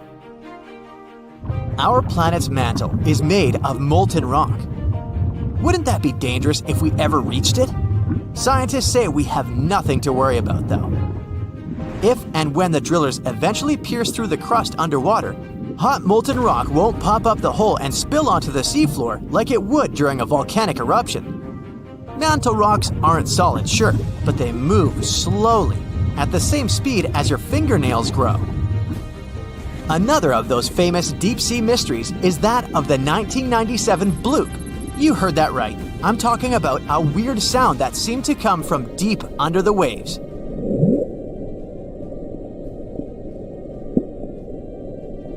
People heard it in the South Pacific. No one had ever recounted a sound like that before. Some thought it must have been emitted by a strange creature living deep in the ocean. It didn't help that the noise came from a location mentioned in a story by famous writer H.P. Lovecraft. In his story, it was a creature called Cthulhu that lived there. In the novel, the author described it as a large, human-like monster with tentacles on its face and wings on its back. For many years, people tried to figure out where the noise came from, It wasn't until 2005 that they concluded it was from icebergs breaking off of glaciers. Some people still don't believe that this explanation truly makes sense and are searching for a different reason for the blue. If creatures living outside of our planet ever decided to come to visit, you wouldn't expect them to go straight to the bottom of the sea, right? Well, some people claim there's a sort of spaceship on the ocean floor, discovered in 2011. It's basically an oval-shaped object located on the bottom of the Baltic Sea. In 2012, a team of divers explored the anomaly and found what appeared to be a staircase and other structures on its surface. This only added to the belief that the large object had been made by someone and wasn't just a natural phenomenon. Even more bizarre, close to the unidentified anomaly, the explorers' electrical equipment, like sonar instruments and satellite phones, started to malfunction. Some scientists believe it just to be a glacial deposit or some other natural formation, but they still don't know for sure what it is. There is a powerful force hiding underground where tectonic plates meet, and one forces another under it. This happens in the Pacific and Indian Oceans. Strain builds over centuries. The tension is unbearable until the megathrust awakens. The Earth shakes with a magnitude that can exceed 9 points, more powerful than any other earthquake. When the seafloor suddenly gets pushed up fast, it sends a huge ripple across the water, and a tsunami of huge force is out. These waves are called teletsunamis, and they cross entire ocean basins, ready to take over coastlines thousands of miles away. The thrust fault stretches over 600 miles. The Earth is not just shaking, it feels like it's tearing apart. This is the power of a megathrust earthquake. Those caught in its path will have to fight for their lives. Japanese authorities recently had to issue their first ever megaquake advisory. It happened because of a strong tremor on the edge of the Nankai Trough ocean floor zone. In the end, most of the warnings were lifted, and there wasn't much damage from the 7.1 magnitude earthquake. Parts of southwestern Japan started to shake, and the superfast trains in Japan slowed down to stay safe, which made travel slower for everyone. But everyone is staying alert as they know about the risk of a megathrust earthquake that could happen within the next few decades in the Nankai Trough. The tectonic plate under the Philippine Sea is slowly sliding underneath the land where Japan is, moving just a few inches every year. The last big earthquakes from this area happened in 1944 and 1946, both with a magnitude of 8.1. These quakes have caused a lot of destruction in the country. The next megathrust earthquake in the region, if it does happen, could be between a magnitude 8 and 9. Scientists still can't agree on how likely this mega earthquake is to happen, but it could be up to 80% certainty. On the other side of the Pacific, scientists from the U.S. Geological Survey have studied a dangerous area along the U.S. West Coast. It's called the Cascadia Subduction Zone, and it stretches from northern California to northern Vancouver Island in Canada. Over the past 14,200 years, there have likely been at least 30 big earthquakes in this region. One major quake happens every 500 years on average. But for a long time now, Cascadia has been quiet, and it worries scientists. They think this might be because the area is locked, meaning the tectonic plates are stuck together and building up a lot of pressure. Eventually, the part of the seafloor could suddenly break and move by several feet. The shaking would be just 5 minutes, but it would create a powerful tsunami as the seafloor shifts that would last for 10 hours. If it happens, it's going to be the worst natural disaster in the country's history, according to experts. The ground on some inland hills could turn into something like quicksand. This would cause the hillsides to slide and crumble, taking down roads and bridges. Around 620,000 buildings could be badly damaged or even collapse, including about 100 hospitals and 2,000 schools. People in Washington state might have to take care of themselves without help for 2 weeks, finding food, water, and shelter on their own. Scientists are studying slow slip events, where the tectonic plates move very slowly over weeks or months, releasing some energy but not enough to stop a big one. Every time the magnitude of an earthquake goes up by just one number, the energy it releases is 40 times bigger. So we'd need about 1 million small earthquakes every day for 500 years straight to release the same energy as one huge magnitude 9 earthquake. But these small earthquakes might be clues that a bigger earthquake is coming. To better monitor the Cascadia Fault, experts are mapping the fault more accurately and adding better monitoring tools offshore. Scientists receive over $10 million to install seismic sensors and seafloor pressure gauges on a fiber optic cable off the coast of Oregon. The goal is to be ready to warn people and potentially save lives when a big earthquake strikes. A sharp megathrust earthquake happened in this part of the world in 1964. It went down in history as the Great Alaska Earthquake and had a magnitude of 9.2. It lasted for more than 4 minutes, making it the most powerful earthquake in the history of the U.S. and North America. The ground shook so hard that it caused huge cracks and landslides. In Anchorage, many houses, buildings, and roads were destroyed because they weren't built to handle such a big earthquake. In some places, the land was permanently changed. For example, the coastline near Kodiak and Hinchinbrook Island was lifted by 30 feet. In other areas, like Gerwood and Portage, the ground sank by 8 feet. They had to rebuild roads higher so they wouldn't be flooded by the tide. A huge 27-foot tsunami wiped out the entire village of Chiniga. Many coastal towns were heavily damaged, not just by the earthquake, but also by tsunamis and the fires that followed. After the main earthquake, there were thousands of smaller aftershocks for months. A moderate earthquake of magnitude 4.4 shook Los Angeles in August 2024. Once it was over, the LA Fire Department checked around the city and didn't find any major damage or anyone hurt. In the nearby city of Pasadena, which is close to the earthquake's epicenter, a water pipe burst inside City Hall and everyone had to leave the building. Thankfully, there was no danger of a tsunami. The best we can do to avoid panic in such situations is to be prepared. Japan is one of the places on Earth where earthquakes happen the most because it sits on the edges of 4 tectonic plates. Around 1,500 of these earthquakes each year are noticeable. Because of this, the people in Japan have learned to live with earthquakes. The 1950 law set a rule that buildings should be able to handle earthquakes up to a magnitude 7 without falling apart. An update 30 years later said that buildings should only have minor damage in such earthquakes and still work as usual.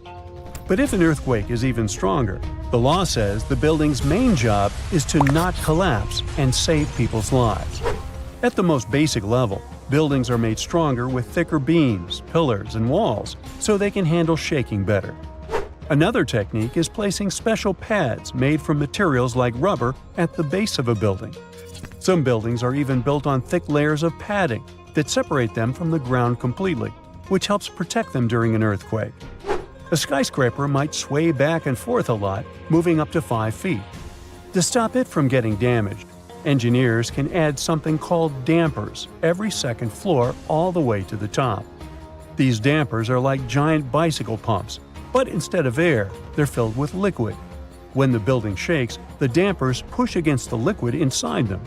Even though the liquid doesn't squish very much, it can still absorb some of the shaking. When they're building tall skyscrapers, engineers try to make the structure as simple and balanced as possible. This means having each floor the same height and placing the support columns evenly. But sometimes, architects who design skyscrapers don't want to make these compromises because they have creative ideas for how the building should look. Then they have to find compromise solutions.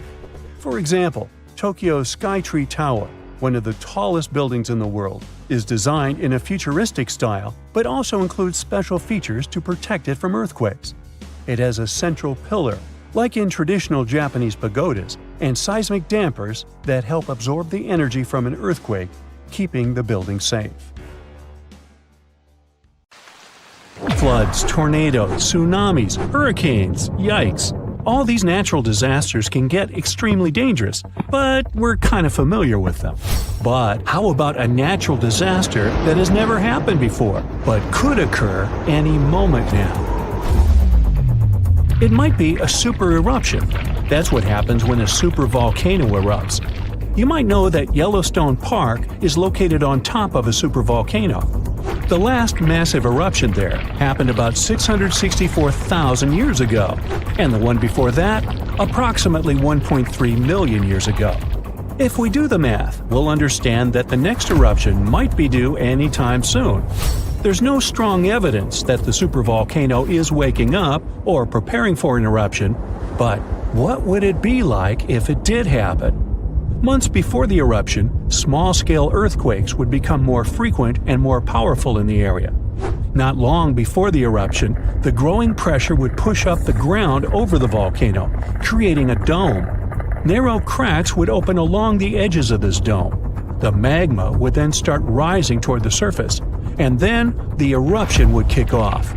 A massive column of lava and ash would shoot up into the air to a height of over 16 miles. The volcano would keep pumping ash for days on end. The air in that area would heat up to 570 degrees Fahrenheit. For all living creatures, ash fallout would be one of the most dangerous consequences of the eruption. Buildings and trees would start collapsing under the weight of this dense substance. It would only take a couple of days for a 10-foot layer of ash to cover the territory of about 50 miles around the center of the eruption. After the ash got into the stratosphere, the temperatures all over the world would start to drop. The eruption would also be rich in sulfur, and this element is an effective sun blocker. That's why it would soon get so cold that there would be no summer in the whole world for the next several years. The monsoon seasons would change. It would be hard for animals to find food and clean water. Well now, how about a gamma ray burst? You don't stumble across this kind of radiation in your everyday life. A gamma ray burst occurs when two neutron stars collide. The collapse of a massive star can produce it too. Gamma rays could present a serious danger to Earth. If a gamma ray burst happened close to our home planet, it could rip our ozone layer away. After that, we would be left unprotected from the sun's ultraviolet radiation. Plus, gamma rays could also produce ground ozone. This kind of ozone could seep into the ocean since it's water-soluble, and that would lead to a mass extinction of marine life. Plants wouldn't survive this disaster either. Now, come to think of it, giant sinkholes could swallow entire communities. One of such sinkholes opened up in the city of New York. It pulled a parked van into the earth. That happened in the summer of 2022. And it wasn't the only sinkhole to appear in that area. Local inhabitants reported about 4,000 sinkholes all over the city.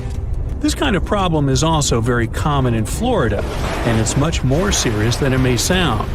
Sinkholes open all of a sudden, pulling down everything and everyone that happens to be nearby. Sinkholes appear all over the world, which makes them a global problem. They're totally unpredictable and form without warning. Luckily, experts know what causes them. In some areas, there are vast areas of groundwater. But during droughts, this water dries up. This creates large empty caverns, and after heavy rains, the surface over such a cavern can collapse, creating a sinkhole within minutes. Now, what if we came across a wandering black hole? You might know that a black hole is a region in space where gravity is so powerful that not even light can escape its clutches. Luckily, the nearest one to us is 1,500 light-years away. Nothing to worry about, right? Until you find out about wandering black holes. Now, things get definitely way creepier. If such a black hole entered the solar system, Earth would be doomed. We wouldn't stand a chance against this space monster. In 2012, 13 wandering black holes were spotted not so far away from our planet. But worry not. Not far away, in space terms, means around 1 billion light-years away. So we've got some time left. Plus, the possibility of such a disaster is very, very low. Another natural disaster we haven't experienced yet is a mega flood. It's never happened before, but the changes in climate do make for a risky potential. It could start, let's say, in California. This state experienced some really bad flooding in the past. One of such floods stretched up to 60 miles across and 300 miles long. If a similar disaster happened these days, it would cause $1 trillion worth of damage. It would also uproot millions of people. Now let's talk about a hypercane. Judging from the name, this natural disaster might get extreme. A hypercane is a theoretical hurricane of unsurpassed power. It would occur if the ocean became overheated as a result of climate change, or because of a massive volcanic eruption. In any case, these conditions could create a hurricane that would stretch way beyond the lower stratosphere. And as you may guess, regular hurricanes don't do that. The hypercane speed would reach 500 miles per hour. The pressure inside would be low enough not to let the hypercane to wear out as quickly as other hurricanes. The hypercane could last for weeks on end. But the worst thing? It could damage or even destroy part of Earth's ozone layer, and the hole could be the size of the entire North American continent. Now, this disaster did happen before. About 66 million years ago.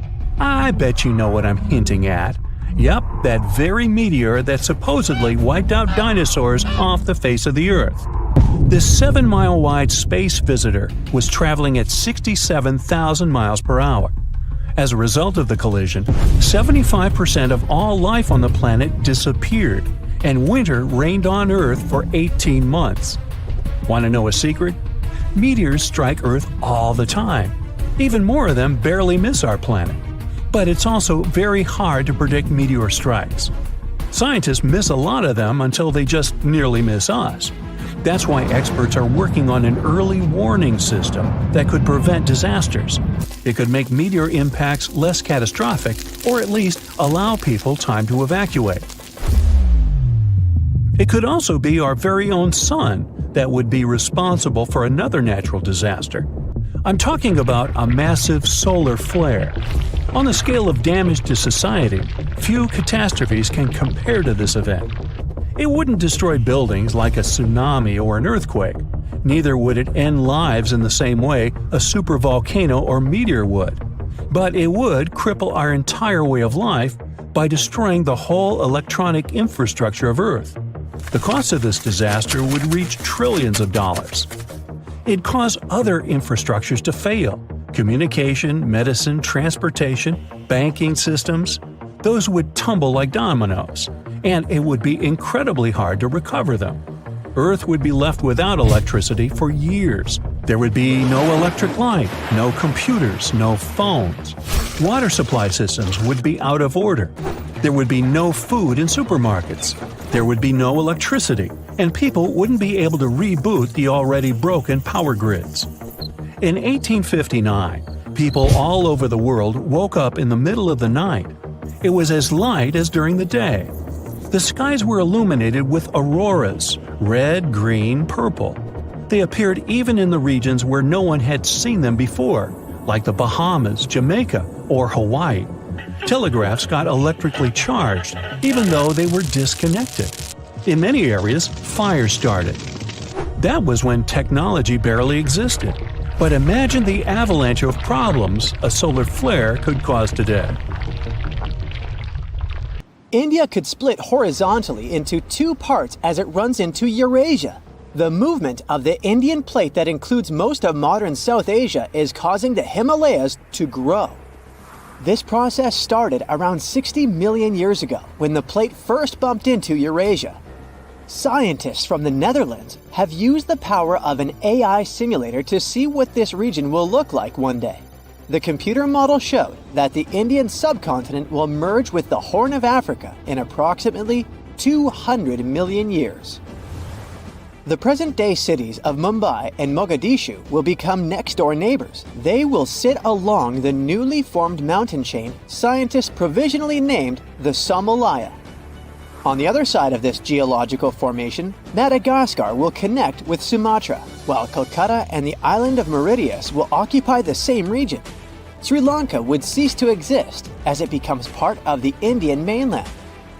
Further to the north, scientists predict that the Himalayas are going to increase in height in the foreseeable future. As the Indian plate continues to mile northward, there will be major changes to the surrounding landscape. The present fault line will drift further south. Tens of thousands of years in the future, there might be no Nepal.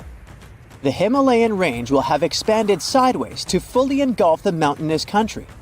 And there may be way more earthquakes in this part of the world because of this movement. Most researchers agree the speed at which India is moving northward into Eurasia is barely a tenth of an inch every year. Some of them think this is happening because of the plate's buoyancy.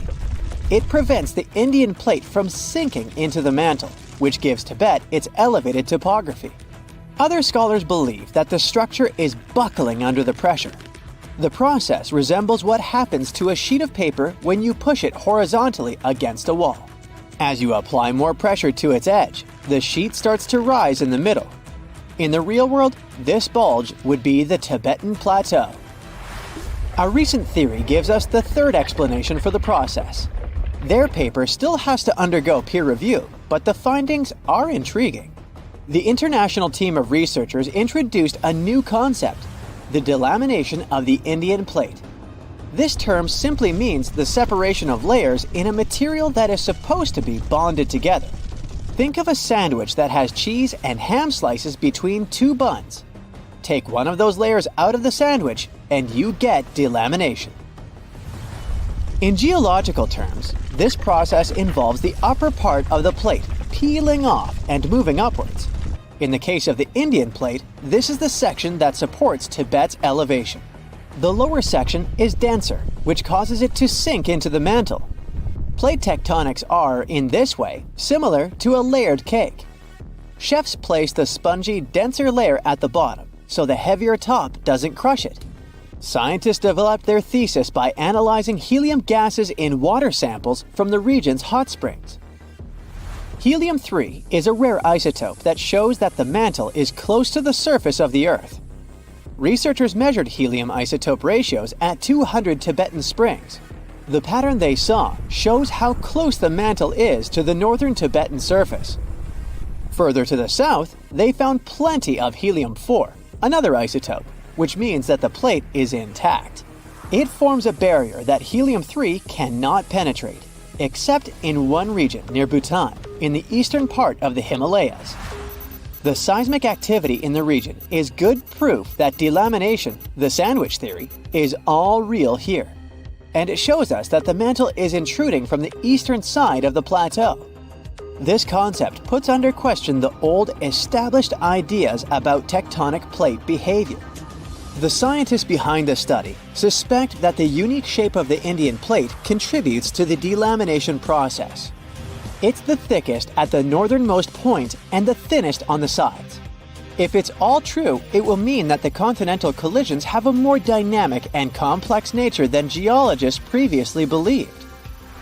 Scientists still don't have enough hard evidence to prove the correctness of the new theory, just hints. Drilling to depths of over 60 miles is mechanically impossible right now. Such excavations are necessary to be 100% sure that the delamination process is going on. With the right technology, we would be able to better understand the hazards associated with earthquakes in the Asia-Pacific region. It's home to the famous Ring of Fire, where 75% of Earth's volcanoes are located. 9 out of 10 all earthquakes take place here. The India-Australia-Capricorn tectonic plate beneath the Indian Ocean is also important for solving Earth's tectonic mysteries. The term geophysicists use for such locations is nascent plate boundary. These are plates where tectonic plates are just starting to pull apart or push against each other. They represent the initial stage of a full-fledged plate boundary. Such a geological transformation unfolds at a pace of barely 5% of a single inch per year. That's about as long as a strand of spaghetti is wide. This shouldn't worry us too much from today's perspective. The India-Australia-Capricorn plate is destined to split in half over the course of tens of millions of years. Scientists from France studied records of 2 earthquakes that happened in 2012 and concluded there must be a nascent boundary there. Earthquakes normally occur at places where 2 or more tectonic plates meet. But the tremors in the Indian Ocean happened in the middle of the plate. The scientists used sonar scanning to map out the sea floor and see what was really going on there.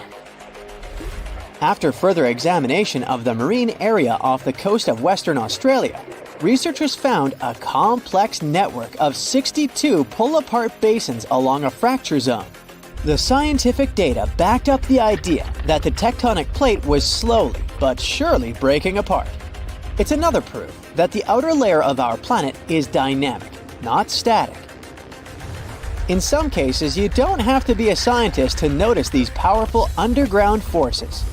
Massive crevices emerged almost overnight due to heavy rainfall in a seismically active region in rural Kenya. First in 2018 and then again in 2023. The local population named the biggest of them the Grand Canyon. These events were not one-time incidents, but signals from the East African Rift System, part of the Great Rift Valley. This huge geological phenomenon stretching from Jordan to Mozambique shows us the gradual splitting of the African continent into 2 subcontinents. You can find rift valleys all around the world as proof of how tectonic plate movements are changing the planet. The East African Rift shows the underlying dynamics of the Nubian and Somali plates. The Nubian plate bears most of Africa, and the smaller Somali plate cradles the Horn of Africa. The 2 are gradually moving away from one another, which causes the formation of crevices within the Rift Valley. This process of continental rifting, going on at a rate slightly faster than the one in India, will eventually lead to the split of Africa into 2 continents. The whole process, which is about to happen in the next 10 to 50 million years, marks a significant geological event that reminds us of Earth's historical transformations. The last time our planet's geography changed so drastically was during the Jurassic period.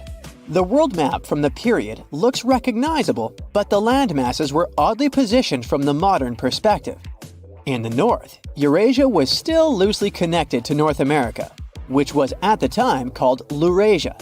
This landmass was slowly moving away from the supercontinent of Gondwana, further down south. It consisted of what we know today as Africa, South America, Australia, and Antarctica.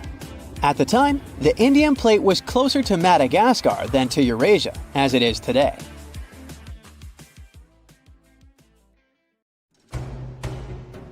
An hour after people disappear, most urban areas will be left empty and quiet. Perhaps the sound of wind, falling leaves, or other natural sounds previously drowned out by city noise and traffic will be heard. The subways of many cities are protected from groundwater by a system of pumps. If there are no people to monitor such systems, most subways will flood within 36 hours. Due to malfunctions, sewage treatment plants will stop working, leading to pollution of rivers and lakes with wastewater. The water pipes in Detroit will become unusable, leading to the flooding of the city. Food in refrigerators will spoil. Raccoons and wolves will inhabit abandoned human homes. Major airports will be covered in rust and overgrown with ivy. Cruise ships in Alaska will sink under the weight of ice that accumulates on them. Lions from the San Diego Zoo will gradually escape, emboldened by the power outage of the electric fence around their enclosures. More and more black cats will appear on the streets of Rome and the Vatican. Rats and mice will consume all edible reserves and leave the cities. Plants will begin to grow in cracks in streets, highways, sidewalks, and buildings. More and more animals will notice the absence of people and flock to the cities. International Space Station will gradually decrease. Since no one will correct its orbit, the station will eventually fall to Earth and burn up. Along with it, digitized samples of human DNA will perish. A large part of the city's territory will be covered with a vegetation of lianas, grasses, and tree seedlings. The Red Square in Moscow will have a layer of soil and thick grasses growing, making the square completely green. Despite high levels of radiation, animal populations are increasing in abandoned areas. Plants have grown in many houses and buildings. Seawater will flood cities that were once drained by artificial drainage systems, such as London and Amsterdam. Satellites will begin to fall to Earth. Since no one maintained their speed of movement, they slowly approached Earth and eventually fell to the planet's surface. Wolves now roam freely around the Brandenburg Gate in Berlin, and wild boars will be seen in Paris. Human speech will be preserved in rare words that parrots have memorized during their years of living with humans. Snakes will not only reproduce at incredible rates, but also grow much larger in size. Their main prey will be rodents that have multiplied in the first years after humans disappeared. Many human-made structures will collapse within 100 years, primarily those with a large number of steel elements. Fruit Christmas cakes, thanks to their alcohol coating, will not only retain their appearance but also freshness. Most buildings will be overtaken by plants and animals, and the city will resemble more of a wild nature landscape.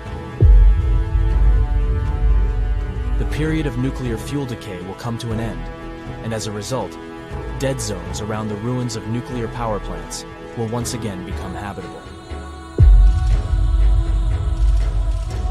The last parrots that spoke human language may go extinct since they memorized human speech, but it is simply not necessary for their survival in the wild.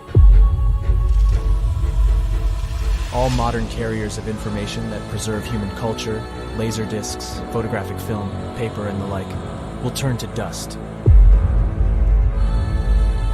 Rebar inside concrete buildings, which are more durable than steel ones, will expand 3 times due to rust, causing the destruction of concrete structures.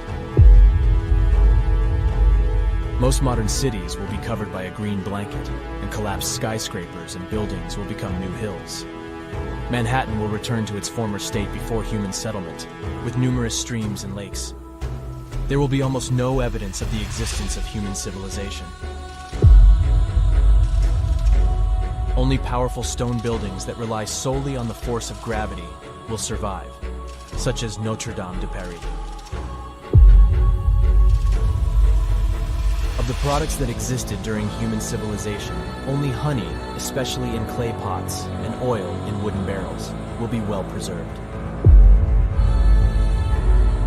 Only a few stone structures will survive, including the pyramids in Giza and the Sphinx, almost entirely buried in the sands of the desert, and fragments of the Great Wall of China.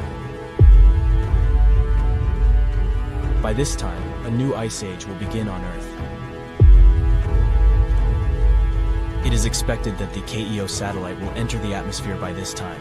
Various pieces of space debris will collide with it during its descent, but this will not destroy the satellite. Eventually, it will fall into the waters of the world ocean. Remnants of spacecraft and satellite debris will float through space as the only reminder of human civilization.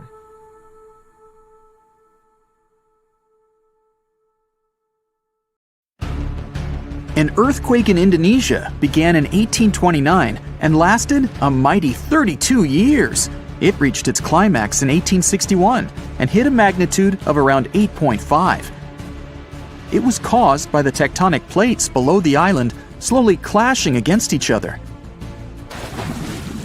Researchers discovered that the quake had been building for some time after analyzing the coral in the area. They found it was being periodically exposed to the open air. That was caused by the gradual earthquake moving the land up and down. Scientists call these decades-long silent earthquakes slow slip events. A single lightning bolt can warm the air to around 54,000 degrees Fahrenheit. The heat makes the air expand quickly, creating a shock wave or boom, which we know to be thunder. There are close to 3 trillion trees on Earth. That translates to roughly around 422 trees for every person. Before humans, the number was nearer to 6 trillion. Almost 70% of the Earth's surface is covered by water, which on average is around 2.5 miles deep. 97% of Earth's volcanoes lie underwater, as well as the mid-ocean ridge, a massive mountain range that is over 40,000 miles long. Humans have mined around 190,000 tons of gold from the planet. Experts predict there is around 20% still left to be mined, but this figure is constantly changing. The world's largest active volcano is in Hawaii. Called Mauna Loa, it's over 2.5 miles above sea level. Given that most of it is underwater, the volcano's summit is a staggering 11 miles from its base. That's the same length as over 160 football fields. The highest ever recorded temperature on Earth was a sweltering 136 degrees Fahrenheit. It was recorded in El Azizia, or modern-day Libya, on September 13, 1922. The lowest temperature was a chilling minus 129 degrees Fahrenheit, recorded at Russia's Vostok station in 1983. Earth is the 5th largest planet in the solar system, behind Jupiter, Saturn, Uranus, and Neptune. It has a circumference of roughly 25,000 miles, and it would take the average person around 8,300 hours to walk around the face of the Earth. The separation between Earth's land masses would make such a trek almost impossible, though. It takes 365.25 days for the Earth to orbit the Sun. Because our calendar years only have 365 days, we add an extra leap day every 4 years to make up for the difference. Russia is the largest country on the planet, with a total area of about 6.5 million square miles. It encompasses more than 1/8 of the Earth's inhabited land area, but still has a relatively small population given its size. Earth is the only planet with one moon. Mercury and Venus have no moons, while every other planet has 2 or more. Earth is over 4 billion years old. Scientists calculate this by looking at the planet's oldest rocks, as well as meteorites that have crash-landed. They used meteorites as they were formed at the same time as Earth, when the solar system was forming. The ground we walk on is basically recycled. The planet's rock cycle turns igneous rocks to sedimentary ones, then transforms those into metamorphic rocks, and back again. Like Earth, our moon also experiences earthquakes. They're less common and intense than the ones we have, and are caused by tidal stresses. A tidal stress is basically the relationship between the gravitational pull of the moon on the Earth and that of the Earth on the moon. Despite being the 5th largest continent, Antarctica holds 70% of the planet's fresh water and about 90% of its ice. Bangkok is the most visited city in the world, boasting 23 million visitors in 2019 alone. Paris, London, Dubai, and Singapore make up the other cities in the top 5. The lowest layer of Earth's atmosphere is called the troposphere and is the reason we have weather. Sunlight heats the planet's surface, which causes warm air to rise up to the troposphere. This air then expands and cools as the air pressure decreases and sinks down, where it is then warmed by the Earth again. Coral reefs are the largest living structures on the planet, with some even being visible from space. Coral reefs hold the most species per area of any of Earth's ecosystems, even more than rainforests. Earth got its name around 1,000 years ago, and it comes from the German word meaning the ground, but there's no evidence to show who actually named it. Of all the planets, Earth is also the only one which is not named after a Greek or Roman deity. The deepest point of the ocean is the Mariana Trench. It's a whopping 7 miles below sea level. Coastlines cover about 20% of U.S. land, but are home to more than 50% of the U.S. population. The Earth isn't actually a sphere. It's more like a squished ball that bulges at the equator. The bulge is caused by the force of the Earth spinning, which makes the north and south poles slightly flat. The Earth spins on its axis, which is basically an imaginary straight line. Earth has seasons because the axis is tilted, causing the sun's rays to hit different parts of the planet more directly, depending on the time of year. If the sun was as tall as a standard door, the Earth would be around the size of a nickel. The Earth's rate of rotation is gradually decreasing. It's happening so slowly that it would take as much as 140 million years for the length of a day to increase to 25 hours. Get equipped for any season with brand new Brightside merch. Click the link and grab your print. The biggest animal on Earth is the Antarctic blue whale. It can reach lengths of 100 feet and weigh up to 400,000 pounds, which is around the same as 33 elephants. The temperature at the center of the Earth is around the same as the surface of the Sun, at almost 10,000 degrees Fahrenheit. Earth is around 10,000 times older than humans. Earth is around 4.5 billion years old, whereas humans have been around for, at most, 450,000 years. There are around 34,000 known species of fish. The actual number is way higher though, as a whopping 95% of our oceans still haven't been explored. America's Route 66 is longer than the journey to the Earth's core. The distance to the core is roughly 2,000 miles. Route 66 is almost 2,500 miles. The Earth is made up of three main components: the crust, the mantle, and the core, which is divided into the outer core and the inner core. Scientists have estimated that there are around 8.7 million species on the planet. Out of this, between 1 to 2 million of these species are animals. But roughly 86% of land species and 91% of fish have yet to be discovered by humans. Ancient astronomers used to think that the Earth was the center of the universe. For 2,000 years, they believed the Earth to be static, while other bodies traveled in orbit around us. In 1543, Copernicus published his sun-centered model of the solar system. Earth is the densest planet in the solar system. The density varies across its different crusts, but the planet's average density is just over 3 ounces per cubic inch. Mount Everest is the highest point on the planet. Its peak is the highest altitude above sea level at around 5.5 miles. Each year, 1 septillion crystals of snow fall on Earth. That's a trillion snowflakes. Snow covers about 31% of Earth's land area each year. Of Earth's water, only around 3% is fresh water. The other 97% is salted. Of that 3%, about 2% is frozen in ice and glaciers. So, less than 1% of the planet's fresh water is actually in lakes, rivers, and underground. The world's largest inland body of water, or lake to us normal people, is the Caspian Sea. It has an area of 140,000 miles squared. The world's deepest lake is Lake Baikal in Russia and is 5,300 feet deep. Earth's atmosphere is roughly 78% nitrogen and 21% oxygen, with small amounts of water vapor, carbon dioxide, and other gases. No other planet is believed to have this much oxygen, which explains why Earth is the only planet where life has been discovered so far. Apart from the Moon, there are 2 asteroids in co-orbital orbits with Earth, sometimes called Earth's second moon. 3753 Cruithne is an asteroid that looks like it's following the Earth in orbit, but it's actually following its own path around the Sun. 2002 AA29 is another asteroid which makes a horseshoe orbit around the Earth that draws it close to the planet every 95 years. You have friends over for dinner. You set your drink on the counter and go help your friend set out some desserts.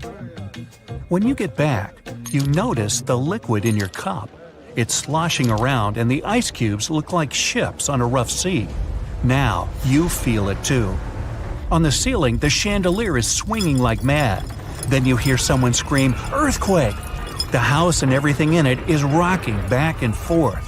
You try to run for cover, but the shaking keeps you stuck in place, fighting to keep your balance.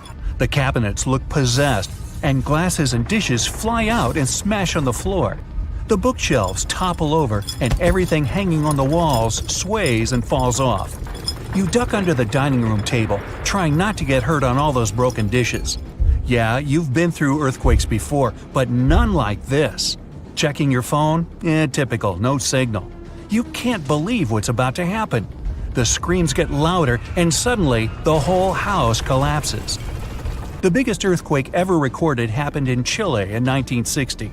Disaster came in the afternoon, just when everyone was out enjoying themselves. To cause serious, life-changing damage, you need to have a magnitude of around 7 or so on the Richter scale. This one was 9.5. This part of Chile is smack dab on the so-called Ring of Fire, the most active volcanic and seismic area in the world along the Pacific Rim. The initial shaking lasted around 10 minutes, and after 2 days, many aftershocks were still strong enough to set off a volcano in the south of the country. But that's not where it ended. The earthquake unleashed a series of tidal waves all over the Pacific Ocean, with some reaching over 80 feet high.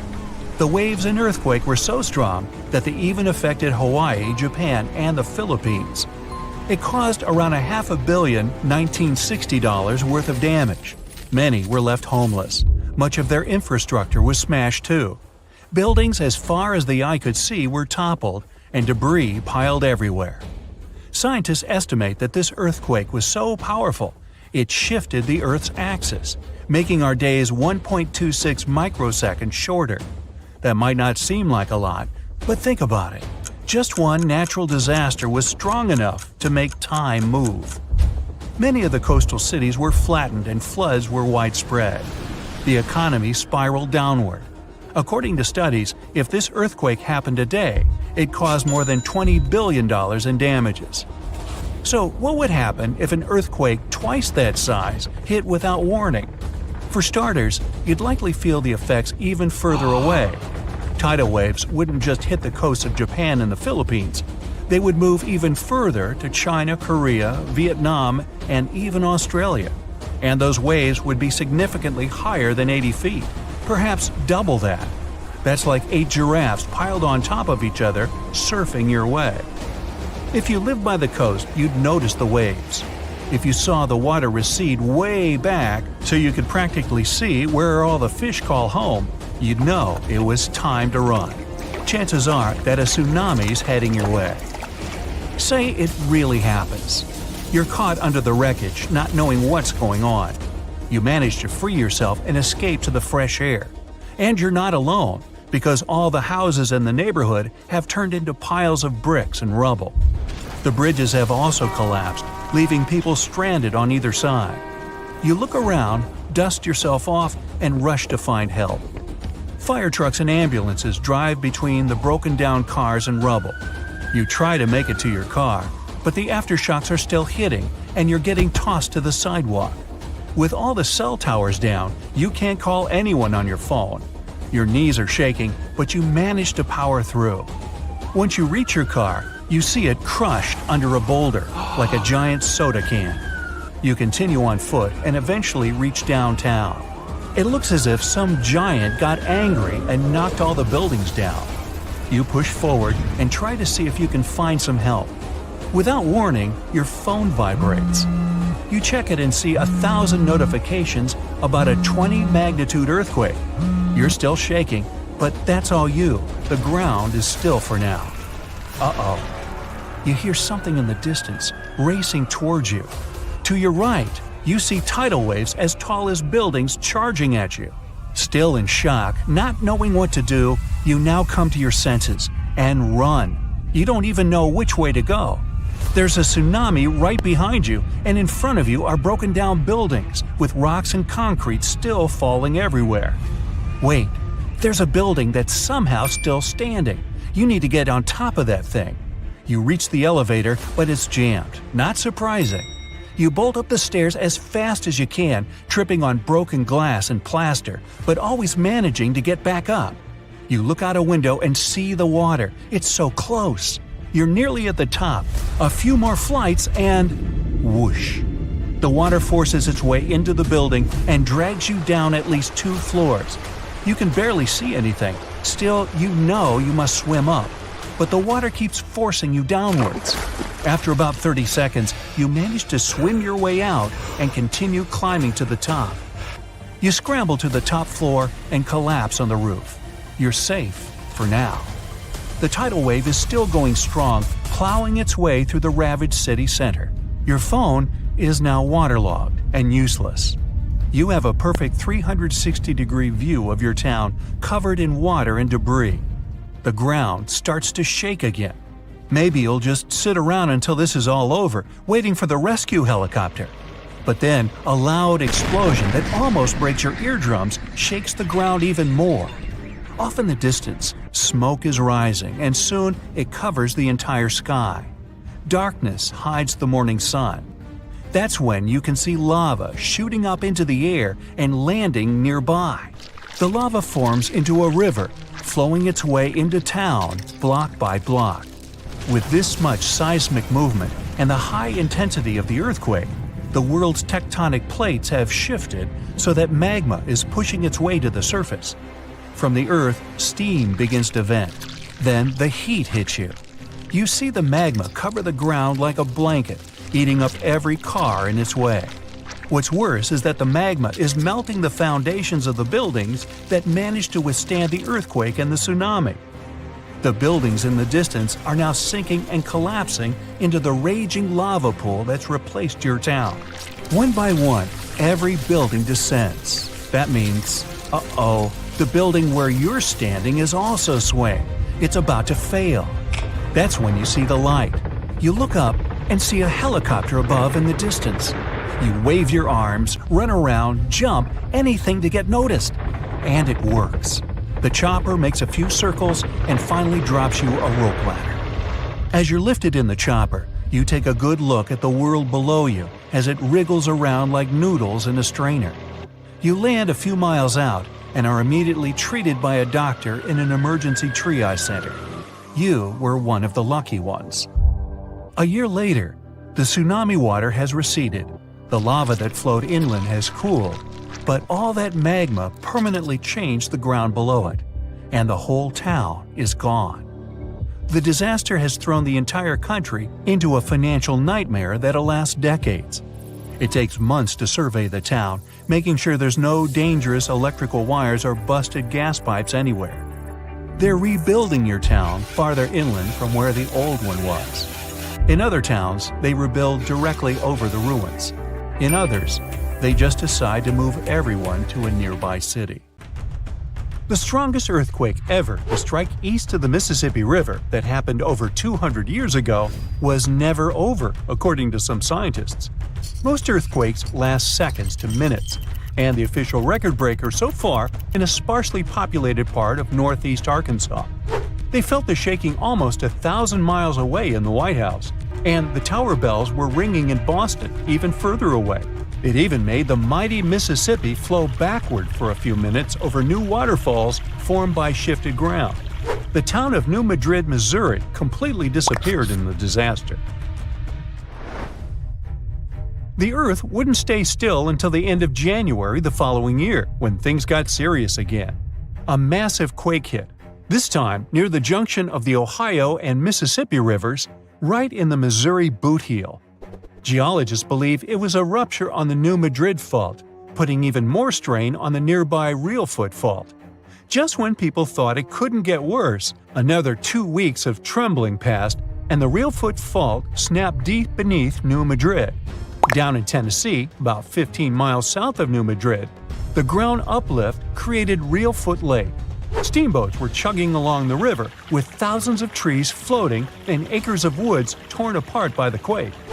In St. Louis, Missouri, which is 160 miles away, buildings were badly damaged, and chimneys fell in Cincinnati, Ohio, 400 miles away. People all the way in Montreal, Canada, over 1,000 miles away, felt the earthshake. Seismologists have registered about 200 small earthquakes in the New Madrid seismic zone every year since 1974. Some researchers believe that up to 30% of those were aftershocks from those big quakes back in 1811 and 1812. In parts of the U.S. where there's not much tectonic action going on, these aftershocks could keep rumbling for years, maybe even centuries, after the big ones hit. Aftershocks are the Earth's way of releasing all that built-up stress from the main quake. When the ground shakes from the first earthquake, it puts a lot of pressure on the rocks nearby. And when those rocks can't take it anymore, they crack, causing even more shaking. That's the aftershock. And they can be pretty intense, especially right after the main quake, but weaken over time. Not all scientists agree that contemporary earthquakes have to do with those from 200 years ago. We mostly associate faults with those lines where Earth's plates meet. But there's a whole network of those right under the center of the North American plate. They're like relics from 750 million years ago, when North America was part of a supercontinent called Rodinia. When Rodinia started to break up, it left behind these rifts, weak spots in the Earth's crust that run deep beneath the modern Midwest. It could explain the earthquake action. An international team of geologists decided to take a fresh look at 3 major earthquakes that shook North America and end the debate. They used a new math method called the nearest neighbor. It says that if earthquakes are too close in space, time, and magnitude to be independent background events, then one is assumed to have triggered the other. Depending on how you look at the numbers, somewhere between 10 to 65% of the recent quakes in the region could be aftershocks of those historic earthquakes.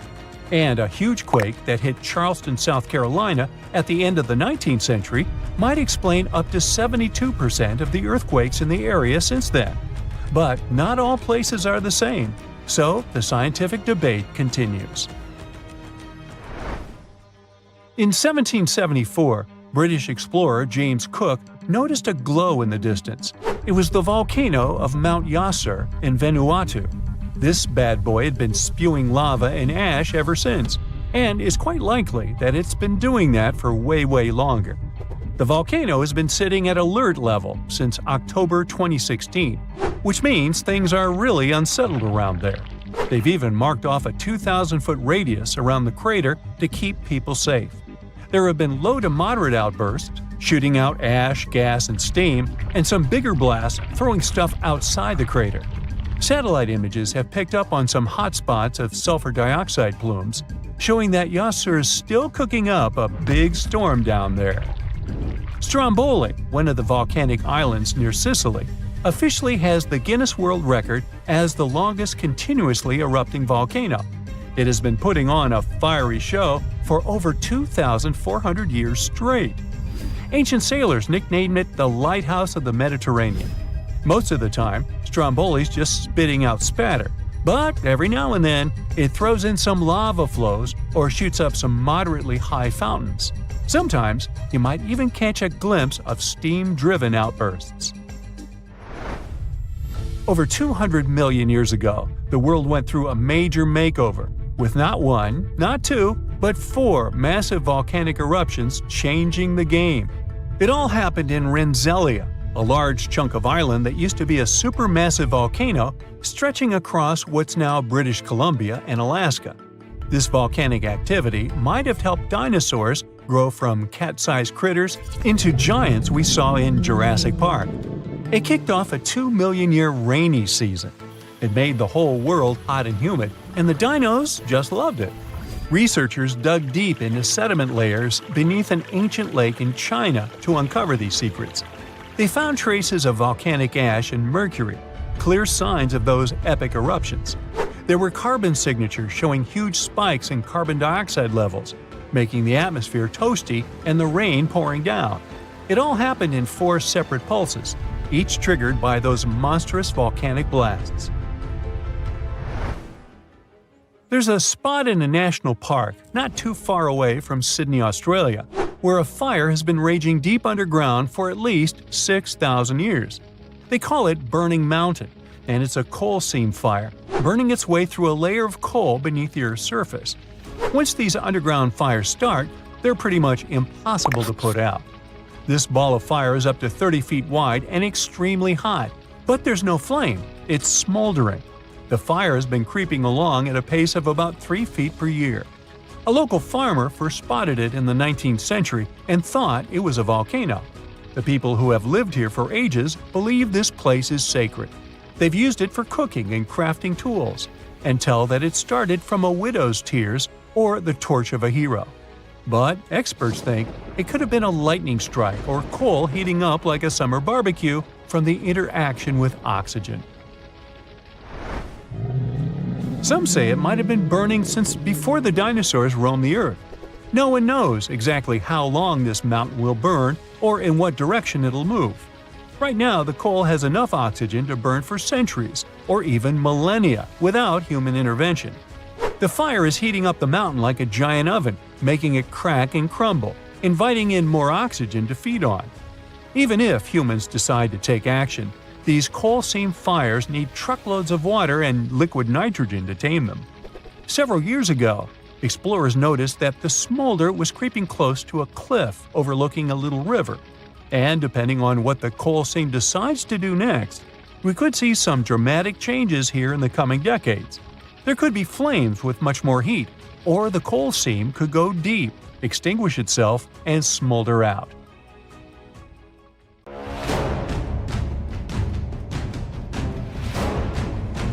The Boxing Day Tsunami, Indonesia. An undersea earthquake starts in the morning. Its tremors cause a series of tsunami waves. The largest reaches the height of the Arc de Triomphe in Paris. Unzen volcano mega tsunami. A powerful volcanic eruption triggers a landslide from a 4,000-year-old lava dome. It sweeps through the city of Shimabara and reaches the sea, setting off a mega tsunami. The Vajont Dam mega tsunami, Italy. A landslide drags 9 billion cubic feet of forest, soil, and rock into the lake. A dark wall of water covers the sky over a tiny village at the bottom of the Vajont Dam. Then, with a deafening roar, the wave overtops the edge of the dam, taking out everything in its path. Mount St. Helens mega tsunami, USA. As the volcano erupts, the upper 1,500 feet of Mount St. Helens collapses into a massive landslide. Part of this avalanche plunges down into nearby Spirit Lake, which splashes the lake waters into a series of waves almost as tall as the Eiffel Tower. Alaska's Lituya Bay tsunami. A landslide caused by an earthquake creates a mega wave. It surges over the headland and washes away trees, plants, and soil down to bedrock. Molokai, Hawaii. A third of the East Molokai volcano caves in and collapses into the Pacific Ocean. This causes a tsunami the size of the second tallest building in the world, Shanghai Tower. The waves reach Mexico and California. The Yucatan asteroid tsunami. The asteroid, which is rumored to have wiped out dinosaurs, strikes the Yucatan Peninsula. It creates a mega tsunami, the largest in Earth's history. The first wave's almost twice bigger than the world's tallest building, the Burj Khalifa. Hurricane Mitch. Mitch forms in the western Caribbean Sea.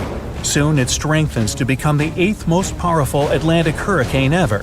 The storm pours 4 inches of rain per hour for 2 days in Honduras. It causes terrible mudslides and floods. Hurricane Allen. Rare and extremely powerful, the storm is one of the few to reach Category 5, the highest possible. It causes more than $2 billion in damage. The Great Hurricane. After tearing down Barbados, the storm moves on. It strips the bark off the trees growing on Martinique and St. Lucia and travels further. This horrific natural disaster lasts for 6 days. Hurricane Dorian. It's the most powerful tropical cyclone to hit the Bahamas. The hurricane flattens most of the structures on the islands and sweeps them into the sea. Hurricane Wilma. The storm occurs in the Caribbean Sea near Jamaica and heads to the west.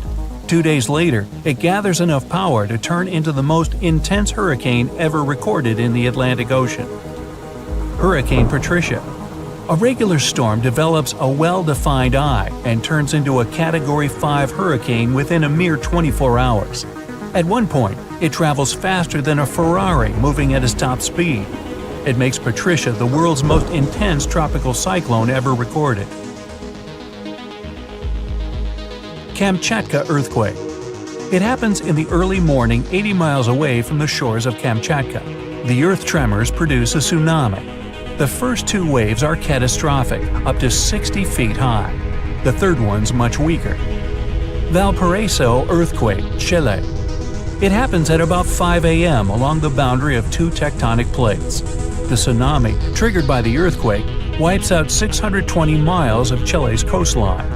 Tohoku earthquake, Japan. The first earth tremors start at a great underwater depth. The earthquake is so strong it moves Japan's main island. It shifts the planet on its axis by up to 10 inches and increases its rotation speed. The disaster also triggers a tsunami with 133-foot-high waves that travel 6 miles inland. Indian Ocean earthquake, Sumatra. A rupture along two tectonic plates sets off an undersea earthquake. It begins at about 8 a.m. near northern Sumatra, Indonesia.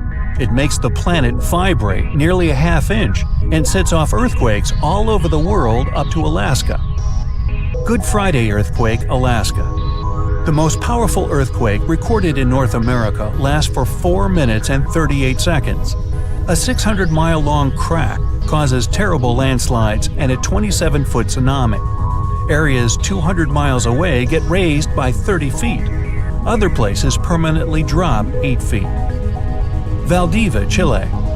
The Great Chilean Earthquake starts in the afternoon and lasts for no less than 10 minutes. The disaster affects an area the size of California. It triggers tsunamis that reach the shore of Hawaii, Japan, the Philippines, Australia, and New Zealand. The average tornado usually lasts less than 10 minutes, but there are exceptions. El Reno tornado.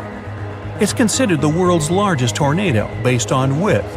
At its peak, the twister reaches 2.5 miles across. The Perryville tornado, U.S. It occurs at about 2 a.m. and starts with snapping hardwood trees and breaking down stone constructions. Then the whirlwind becomes stronger. It levels 2-story buildings, flips and tosses cars as if they were toys. Bridge Creek Moore tornado. When the twister gets into the town of Bridge Creek, its width is at its peak, 1 to 1.5 miles. The wind speed of the tornado reaches more than 300 miles per hour. This natural disaster causes $1 billion in damage. Manitoba, Canada. An outstanding tornado rages for nearly 3 hours. It breaks tons of trees and utility poles, damages roads and farmhouses, but miraculously misses every town on its path. Tri-state tornado, U.S. The world's longest-lasting single tornado travels 220 miles through Missouri, Illinois, and Indiana. The average tornado's path is usually no longer than 5 miles. Tupelo, Gainesville, U.S.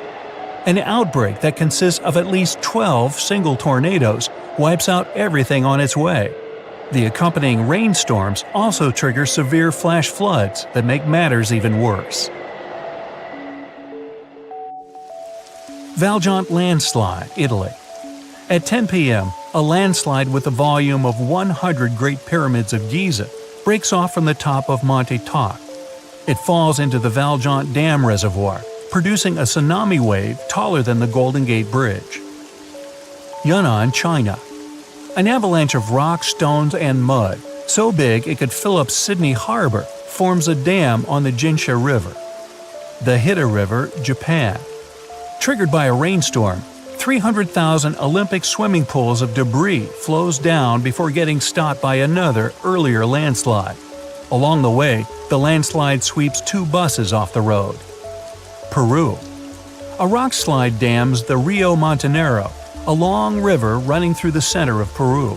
The whole process takes no more than 3 minutes, which means the landslide moves at a speed of up to 87 miles per hour. It also leaves a trail of debris 5 miles long. The Usoy Dam, Tajikistan. Set off by a magnitude 7.4 earthquake, the rockslide falls into the Murghab River and blocks its flow. That's how the Usoy Dam, one of the tallest in the world, appears. Mount St. Helens, USA. At 8:30 a.m., after much buildup, a volcanic vent finally gives way and sets off a catastrophic eruption, which makes the entire north side of Mount St. Helens fall away. It's the world's largest recorded landslide. North Bonneville, U.S. In the middle of the 15th century, a great earthquake occurs. An incredible amount of debris rushes down from Table Mountain. It covers more than 5 square miles and blocks the Columbia River with a dam 200 feet high and 3.5 miles long. You step on the surface of the moon. It's unusual. You definitely feel lighter here, and it's easier to walk. You decide to check out that obsessive idea of yours. Jump on Earth's natural satellite. And even despite your bulky spacesuit, you literally fly up into the air. Woohoo! Anyway, you continue your walk on the surface of the moon when you feel something strange. The ground under your feet is it shaking? It feels as if an earthquake has just started on the moon. But that's simply impossible. Or is it? Surprisingly, your gut feeling hasn't let you down this time. Moonquakes do exist. In fact, there are 4 types of moonquakes that are strong enough to be detected from a large distance. There are deep moonquakes occurring more than 430 miles below the surface. Then there are meteoroid impacts. Thermoquakes occur when the frigid lunar crust expands. It happens when the morning sun illuminates the satellite after a 2-week-long deep freeze lunar night. And there are also shallow moonquakes. They're the only ones that are similar to earthquakes on our planet. Shallow moonquakes happen 12 to 19 miles below the surface, and they're the most powerful and dangerous. Between 1972 and 1977, the Apollo seismic network recorded 28 such moonquakes, and some of them measured more than 5 on the Richter scale. On Earth, such an earthquake is strong enough to crack plaster and move heavy furniture. Plus, shallow moonquakes are very long-lasting in compared to earthquakes. Once they get going, they can continue for up to 10 minutes. As for the average earthquake, it typically continues for 10 to 30 seconds. Scientists are still not sure what causes shallow moonquakes, and even where exactly they occur. One of the theories is that moonquakes happen at the rims of large, relatively young craters that probably slump from time to time.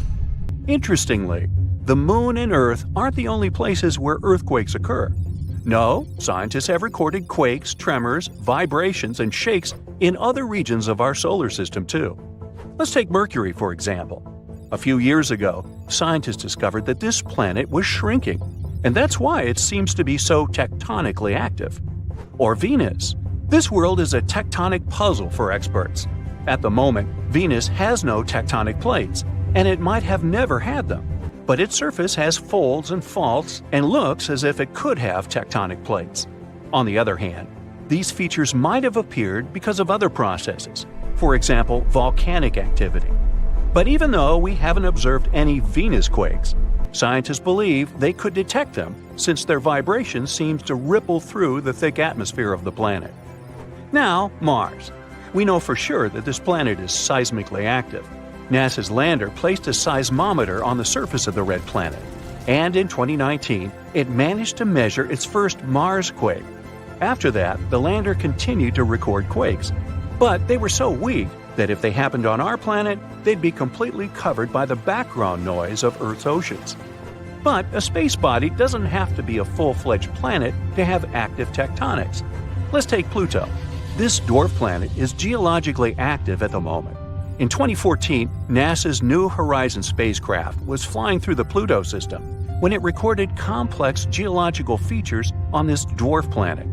Scientists concluded that Pluto might have quakes, or should I call them Pluto quakes, when its liquid water ocean freezes and thaws beneath the dwarf planet's icy crust.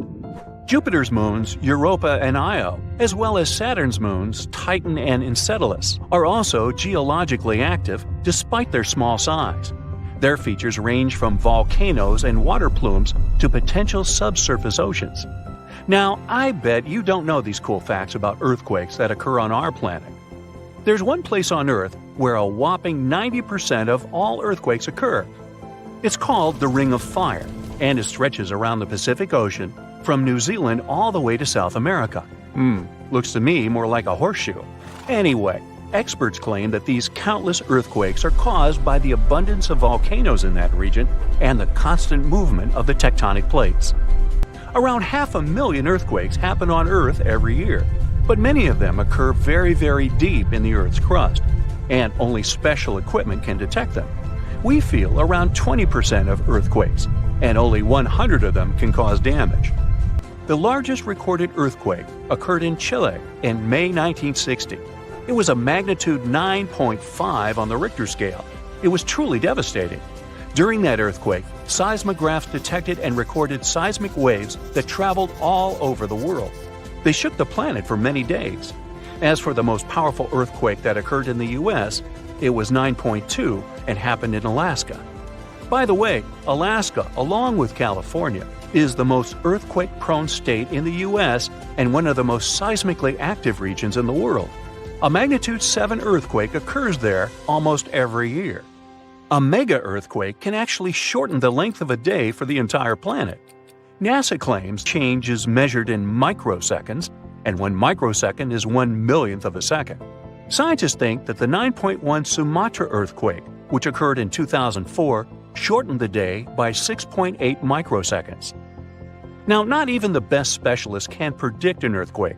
That's mostly because the mechanisms that trigger earthquakes are extremely deep underground. But these days, people have learned how to figure out a more precise time frame of when an earthquake might occur. Earthquakes can be triggered by volcanic eruptions or, let's say, meteor impacts, but most of them are caused by the movements of our planet's tectonic plates. Earth's surface consists of 15 to 20 constantly moving tectonic plates. Pressure increases when they shift, and this can make the crust of our planet break. San Francisco is moving toward Los Angeles right at this moment. The speed of its movement is about 2 inches per year. That's as fast as your fingernails grow. It's happening because the two sides of the San Andreas Fault, which is the continental fault extending 750 miles through California, are slipping past each other. So, in several million years, Los Angeles and San Francisco will be neighbors. Lakes, ponds, and canals become slightly warmer and start to stink before an earthquake. It happens because gases get released when tectonic plates shift. Most animals feel these signs and change their behavior. For example, scientists noted toads completely disappearing before an earthquake in Italy in 2009. But as soon as the natural disaster was over, they returned. Even after an earthquake is over, you might still see water sloshing around in your swimming pool. There's no need to worry. This is a phenomenon called a seiche. The water can keep sloshing around for hours after the earthquake is over. For example, the pool at the University of Arizona lost some water from a seiche caused by an earthquake in Mexico that occurred 1,200 miles away. On February 27, 2010, a massive earthquake started in Chile. It measured 8.8 on the Richter scale. As a result, Earth's crust in that region was ripped so dramatically that a city called Concepcion moved 10 feet to the west. Another earthquake resulted in the tallest mountain in the world, Everest, shrinking by 1 inch. It happened in 2015 when a magnitude 7.5 earthquake caused several Himalayan mountains to decrease in size. The Japanese used to believe that earthquakes were caused by namazu, a giant catfish that lives submerged in the mud under the Japanese islands. The fish would thrash about, causing seismic activity. As for the ancient Greeks, they were sure that a powerful sea deity, Poseidon, produced earthquakes by hitting his trident against the earth when he was angry. According to Hindu mythology, 8 elephants hold Earth in place. They are, in turn, balanced on the back of a ginormous turtle, standing on the coils of an even larger snake. And every time any of these animals moves, an earthquake occurs. Imagine there is a huge crevice right under your house. What would you do? Probably pick up your belongings and evacuate the structure. This is what happened to one Kenyan back in 2018. A massive crevice formed almost overnight under his home. The man escaped to safety, but the event revealed a deeper issue. Much deeper than most people thought. The crevice appeared after a month of heavy rainfall. This part of the country, west of the Kenyan capital of Nairobi, sits in a seismically active region. The massive hole in the ground was covered with ash from a nearby dormant volcano. The crevice in the ground ran for miles, and it was 65 feet wide in some places. It was as deep as the Hollywood sign is tall. The gaping hole damaged a vital local road. People soon dubbed it the Grand Canyon. But this is no laughing matter. The same thing happened in 2023. Kenya's highway authority had to close the busy road for repairs once again. Preliminary reports showed that heavy rains were the likeliest cause. The rupture itself is part of the Great Rift Valley. It extends from Jordan in the north to Mozambique in eastern Africa. Its total length is nearly 1.5 times the distance from New York to Los Angeles. Rift valleys are located all over the planet. They're lowland places where tectonic plates move apart or rift. These are huge slabs of rock in Earth's outermost layer. They rest on molten rock underneath, which makes them unstable. Tectonic plates are constantly on the move. They can bump into each other, or one plate can go under another. This can occur both on land and at the bottom of the ocean. Continental rifts are less frequent than the ones we find underwater. The East African Rift is one of 4 major ones. The nearby Arabian Plate has been on the move for the last 30 million years. When it separated from the African mainland, it created the Red Sea and the Gulf of Aden. When you look at the physical map of Africa, it looks like one contiguous landmass. But when you dig deeper, quite literally, you realize it rests on 2 tectonic plates. The Nubian one carries most of the continent. The smaller Somali plate holds the Horn of Africa. The crevice in Kenya appeared in the Rift Valley between these 2 plates. That's because they're moving away from each other. The rift is growing larger, which means that one day the African continent will split into 2. The rifting process is a slow one. The present rate is just 1/4 of an inch every year. Scientists estimate that the split will occur in 5 to 10 million years. Some experts place this event 50 million years into the future. The end result will be 2 African subcontinents. They will be separated by a body of water that will become our planet's 6th ocean. This also means that 5 now landlocked countries will get access to the sea. When they get a coastline, the countries could build harbors to trade with the rest of the world. 3 other countries, including the future split of Africa into 2 parts, might sound dramatic at first, but it wouldn't be unnatural. This is the first time, after hundreds of millions of years, that the shape of Earth would change so much. The last time this happened was during the Jurassic period. If you're now thinking of Steven Spielberg's 1993 blockbuster movie, you're right. The world of dinosaurs had a different shape than the one we're familiar with today. There was a supercontinent called Gondwana. It included today's South America, Antarctica, India, Africa, Arabia, Madagascar, and Australia. Then, around 180 million years ago, things started to change. Earth was starting to take its familiar shape. The Indian subcontinent collided with the Asian mainland. The event gave rise to the Himalayan mountain range. These are the highest mountains in the world, with 30 peaks over 24,000 feet in altitude. This process is far from over. The Himalayas are still growing in height. On the other side of Gondwana, Africa and South America first separated together. But they weren't meant to last long. 40 million years later, South America started drifting away from Africa. This created the South Atlantic Ocean. The evidence of this ancient continental drift is obvious to this day.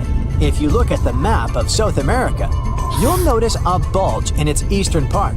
That's the modern country of Brazil. On the other side of the Atlantic, Africa has a huge inland curve on its western side. The 2 act as pieces of a giant jigsaw puzzle. They roughly fit into one another. European scientists noticed this as early as the 17th century. Further research confirmed the theory that South America and Africa once belonged to the same landmass. This is only one part of the story. At the beginning of the 20th century, a German scientist came up with the theory of continental drift. He believed that all of Earth's continents were once part of a supercontinent called Pangaea. The name comes from Greek, and it means all of the Earth. Makes sense, doesn't it? It was surrounded by the oceanic ancestor of the Pacific Ocean. Some 200 million years ago, this gigantic landmass was home to many animal and plant species.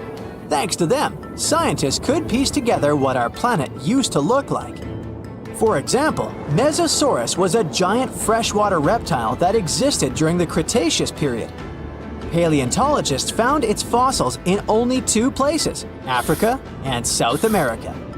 The animal lived in fresh water, so there was no way it could have swam in the Atlantic Ocean. This pointed to the fact that it lived in a single habitat, rich in rivers and lakes. This would have been possible in only one scenario. The two continents that are now miles apart were once a single piece of land.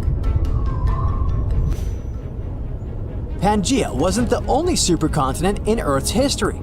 Continents came together and drifted apart several times throughout our planet's past. Researchers know of at least 3 times this happened. Pannonia formed 600 million years ago. Rodinia was an even older supercontinent. It existed 1 billion years ago. The driving force behind all these changes was tectonic activity. Plates deep beneath our feet have the ability to create new land and oceans. This is what's happening in East Africa right now. This activity is most evident at the bottom of the sea. Molten rock rises from deep within the Earth to create new seafloor. The process is called seafloor spreading. It happens along underwater mountains called ridges. One example is the Mid-Atlantic Ridge. I think you can fairly accurately guess its location. Over time, the seafloor grows wider here. This has an effect on the continents on both sides of the ridge. Seafloor spreading causes continents to move away from each other. Right now, North America is moving away from Europe at a rate of 1 inch per year. This doesn't seem like much, but give it 50 million years and the Americas are gonna bump into the western part of Asia. The two landmasses will form a new supercontinent. Geologists from Yale University have a name for this land, Amasia. Talk about rushing before the ore. They ran a series of computer simulations to see what Earth would look like millions of years from now. The new continent is likely going to form somewhere around the North Pole. But don't go shopping for winter clothes just yet. The time frame for this event might extend to 200 million years into the future.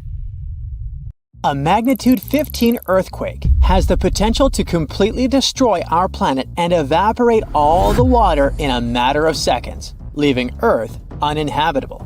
Over 500,000 earthquakes happen annually, but none have a magnitude of 15. 90% of quakes occur in the terrifying Ring of Fire zone located around the Pacific Ocean. The ground there is like jello. It shakes almost constantly. The most powerful earthquake to have ever struck Earth had a magnitude of 9.5. That much power can lengthen or shorten the day. But there's probably an earthquake in the confines of your own home now caused by a speck of dust landing on a table. But it has a power of negative 15 magnitudes. Earthquakes happen when tectonic plates move. They're like Lego pieces that are not properly secured, and when they move up, down, or hit one another, the ground also moves, triggering earthquakes. This tectonic energy acts like a battery. It stores energy for a long time, up to 500 years. When this stored energy is released in a sudden burst, the consequences are horrifying. Even the strongest structures submit to this relentless force that leaves a trail of destruction in its path.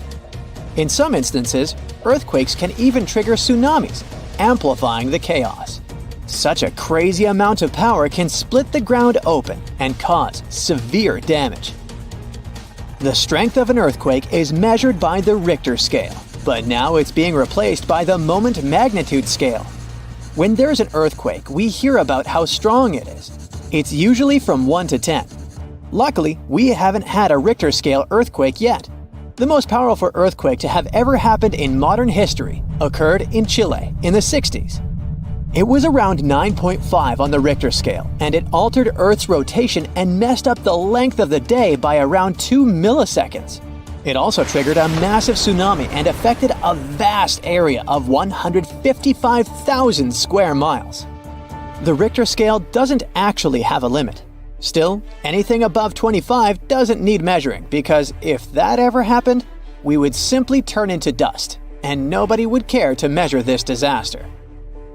As we said, the strongest earthquake had a magnitude of 9.5. If this magnitude had been just 0.5 stronger, it would have created a ruptured line 2,174 miles long. That is almost 7 times the size of Wyoming. A magnitude 11 earthquake would create a crack halfway around the world. Massive tsunamis would hit coastal areas, destroying everything, and Earth would get into a massive environmental crisis. If you love hiking, you would have new mountains to explore, created by the terrifying earthquake. Even the temperature would increase because of volcanic eruptions and the resulting greenhouse gases. It would turn our planet into a hot oven. The safest places would be far away from any buildings, seas, oceans, and mountains where there would be a low chance of a landslide. Countries unprepared for earthquakes would be totally destroyed, and cities would turn into piles of rubble and dust. Going up on the Richter scale would only make things worse. But don't worry, an earthquake of that power is impossible. Earth's crust doesn't have enough energy to produce such earthquakes. But there is something that has much more power and can produce mega earthquakes. Asteroids are powerful enough to destroy our planet, as we all know from the dinosaur era. That asteroid was around 6 miles long and it caused massive damage to the planet. It triggered earthquakes that shook the ground constantly for months. These terrifying quakes were about 50,000 times stronger than the Chile earthquake. They also triggered a tsunami that was 30,000 times more powerful than the Indian Ocean tsunami. And the latter was one of the most devastating tsunamis to have ever struck Earth. The earthquakes caused by the asteroid had a magnitude of 11, making it the most powerful and scariest natural disaster ever. And let's hope it stays that way. The Indian Ocean tsunami affected only certain areas of the world. Meanwhile, the asteroid tsunami affected every part of the world and had 33-foot-tall waves. Even if you had traveled to the most remote place on Earth, you wouldn't have been able to hide from this Grim Reaper. A 15-magnitude earthquake wouldn't be 15% stronger than the Chile earthquake. The scale doesn't work like that. It would be around 100 million times more powerful than a 9.5 magnitude quake. It could make all the water on Earth evaporate, leaving us devastated and without any H2O to survive. All ecosystems would collapse, all food chains would be broken, and only some super strong bacteria would probably survive the impossible. That is only a fraction of the frightening things that could happen. The ocean is like the AC for our planet.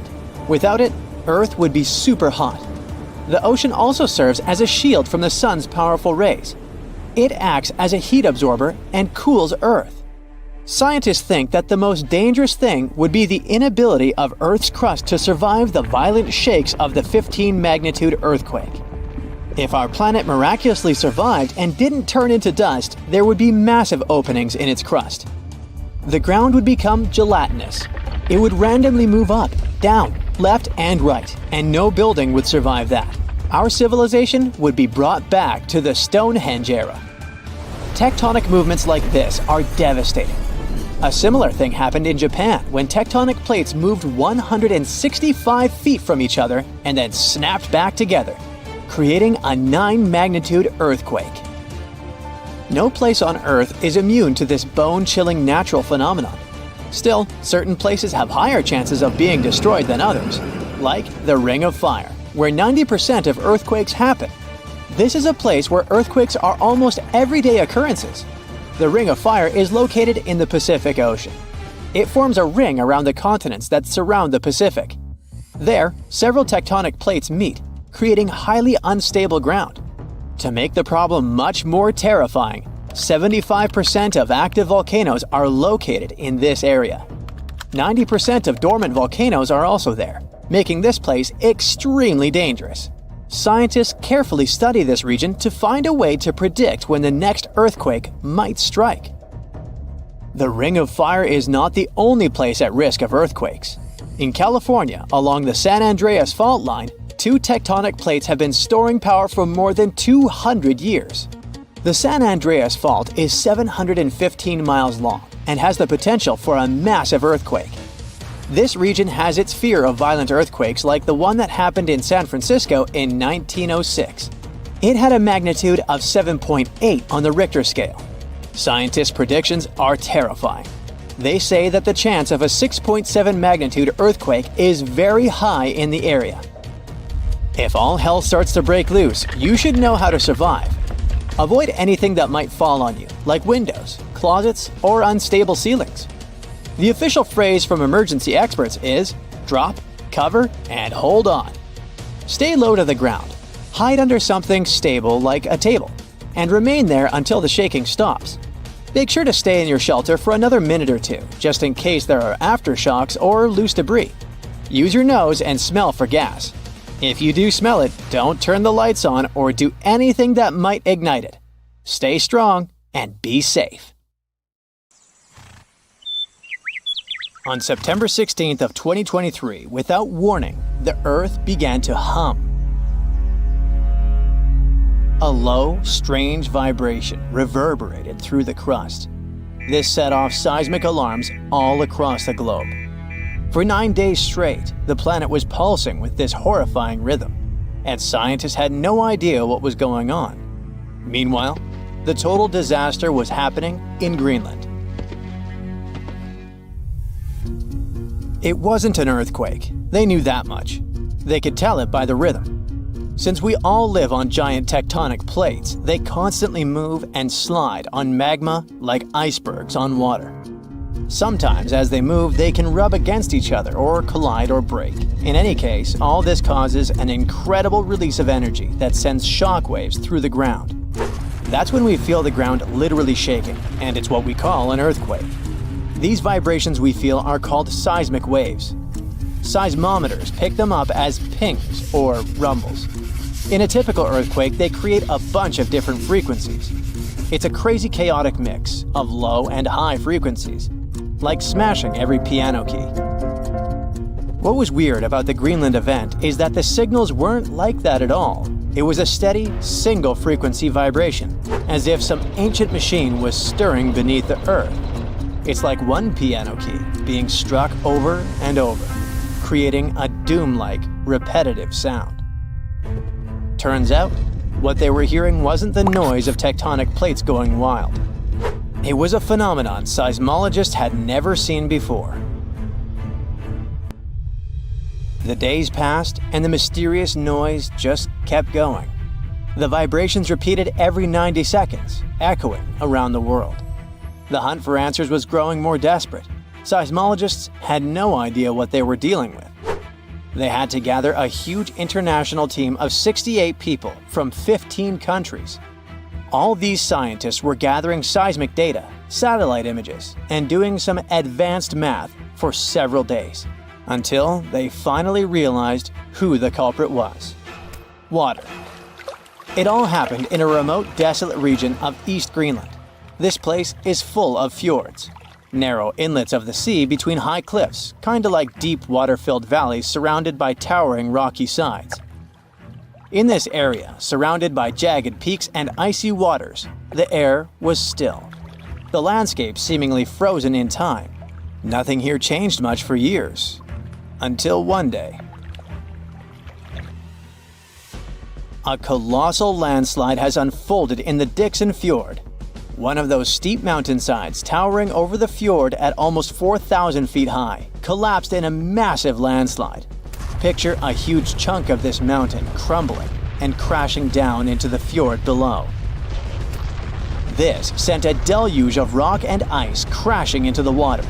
The impact was just apocalyptic, 882 million cubic feet of debris. That's enough ice and rock to fill 10,000 Olympic-sized swimming pools, or 10 Great Pyramids of Giza. And all this nightmare hurled into the water with such force that it kick-started a tsunami about 360 feet high, taller than the Statue of Liberty, into the air. What's crazy is that this incredibly powerful wave was trapped in the fjord by narrow cliffs, unable to escape. It's like water sloshing in a closed bathtub. For 9 days, the mega tsunami continued to churn through it. That's why we heard this endless hum. It was a rhythmic back and forth of the water slamming against the walls. The shock waves were rippling deep into Earth's crust, vibrations so strong that they were picked up by seismometers around the globe. This was a phenomenon so rare, so unprecedented, that it left scientists stunned. It turned out to be a perfect storm of elements. A glacier, weakened by years of warming, could no longer bear the weight of the mountain above. This collapse was inevitable, and the chaos literally shook the Earth to its core. And people often hang out in this area with cruise ships passing by. We're lucky that no lives were lost in the disaster. It was a close call though. A tourist ship stranded in the area just 2 days before narrowly escaped the tsunami's reach by pure luck. But it doesn't mean there were no losses. The waves destroyed a nearby Inuit site, which was there untouched for over 200 years. They also swept away the huts at a research station that were about 43 miles away. The vibrations traveled from Greenland to the South Pole in less than an hour. That just shows how dangerous events like this can be. And this isn't the only place where such catastrophes are happening. In the beautiful California community of Rancho Palos Verdes, the ground is shifting so quickly that it's tearing homes apart. The land there has always been kinda unstable. It has some unique geology. It's built on soft, clay-rich soil and sits on a geological fault line, which makes it prone to landslides. This means that this land is prone to slow natural shifting over many years, even when no crazy weather is happening. It's been like this for decades, but usually it's slow and pretty manageable, like about a foot a year.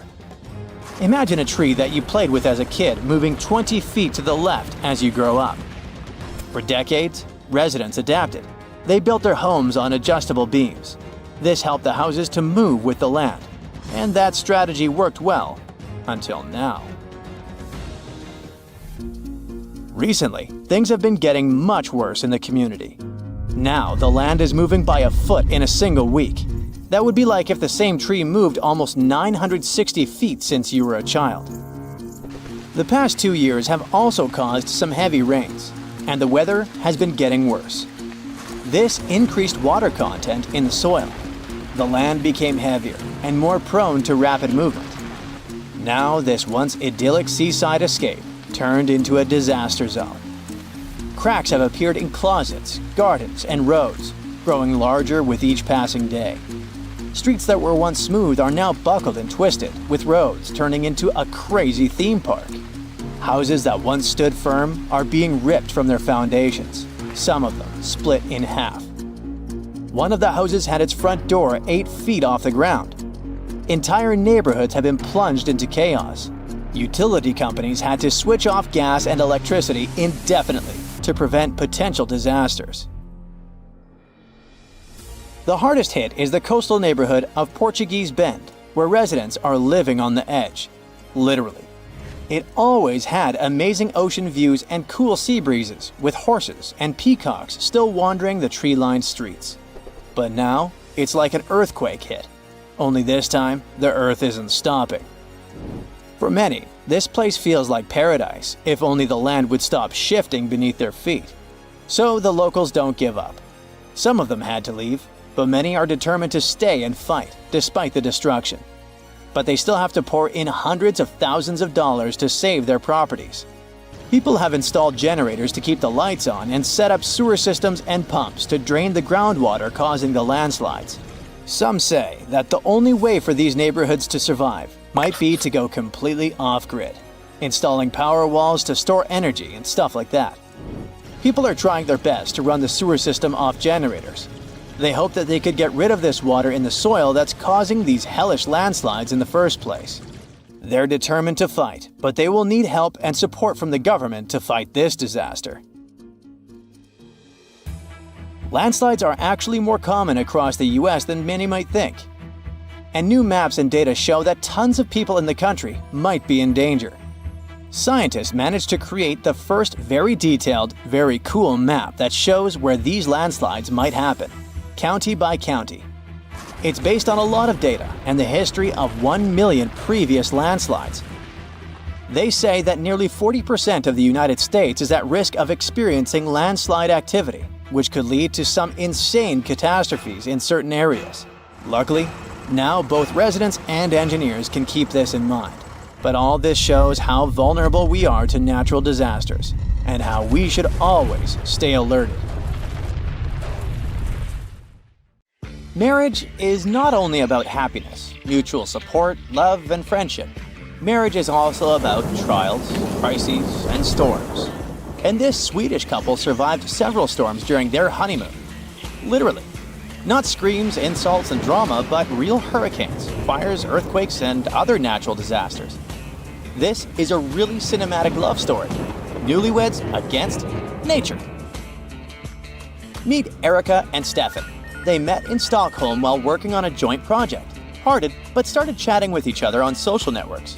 Their long-distance communication lasted for several years before Stefan decided to ask the woman out on a date. And it's worth paying tribute. It wasn't a typical date in a restaurant or in a park. Stefan suggested that Erica fly with him to go diving in Egypt. They realized that they both loved to travel and finally fell in love with each other. After a fabulous wedding and the birth of a beautiful daughter, the couple decided to go on a 4-month honeymoon. The tour was impressive. From Sweden to Indonesia, then to Australia, New Zealand, Japan, and China. They didn't expect that the trip would turn out to be a real adventure where safety was not guaranteed. At first, they got stuck at Munich airport. All flights were delayed because of a severe thunderstorm. In Bali, Indonesia, they went to a high mountain with their little daughter. A strong wind began to blow at the top. It tore off the roof of the tourist bus where our heroes were sitting. Fortunately, no one was injured, and there were no other problems. But at that moment, it was just a teaser of the coming disasters.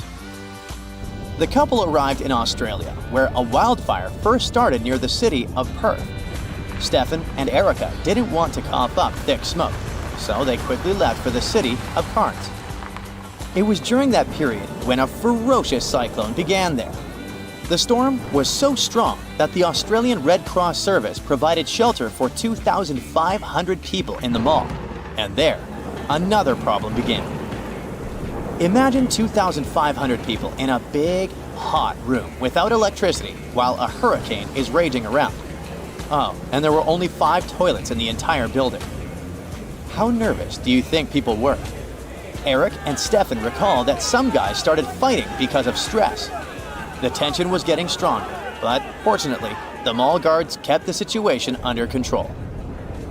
Wildfires, hurricanes, it seems that something is missing. Oh yes, what about an earthquake? The couple faced 2 earthquakes during their honeymoon, one of which happened in Japan in 2011. They went through all this together with their little daughter. Just imagine how their daughter was amazed by all these adventures. Such a trip strengthened their marriage. Of course, after natural disasters, any domestic quarrel would seem like a mere trifle. Erica admitted that in crisis situations, Stefan fully justified her trust and behaved as she had hoped. Oh, how sweet. What if we create tours for married couples who are planning to divorce? Survive the storm, fire, earthquake, and flood together, and then think again whether you should leave each other. Imagine that you've gone through several natural disasters in your entire life. Now the question is, are you lucky because you've survived, or are you an unlucky person because you've run into such troubles? It depends on how you feel about it. For example, there's a woman, Dana Weiland, who lives in California. She has survived several disasters throughout her life and continues to smile. And more recently, she's faced another disaster, wildfires in her home state. But let's take it in order. In 2005, Dana Weiland lived in New Orleans, and if anyone doesn't know, that year, Hurricane Katrina destroyed many houses in this and other cities. Dana's house was no exception. According to her, the lower floor of the house was completely flooded with water. Of course, she had to give up everything and evacuate. Dana and her family drove to Texas to a friend's place for about 20 hours.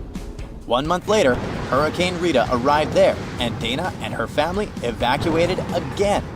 It looked as if nature was following her around, but our heroine was not one of the timid ones. Several years later, she faced another disaster, Snowmageddon. This was when a huge amount of wet, cold snow flooded cities and roads. Strong wind, blizzard, and endless snowfall. All traffic stopped. The lights turned off. The streets were empty.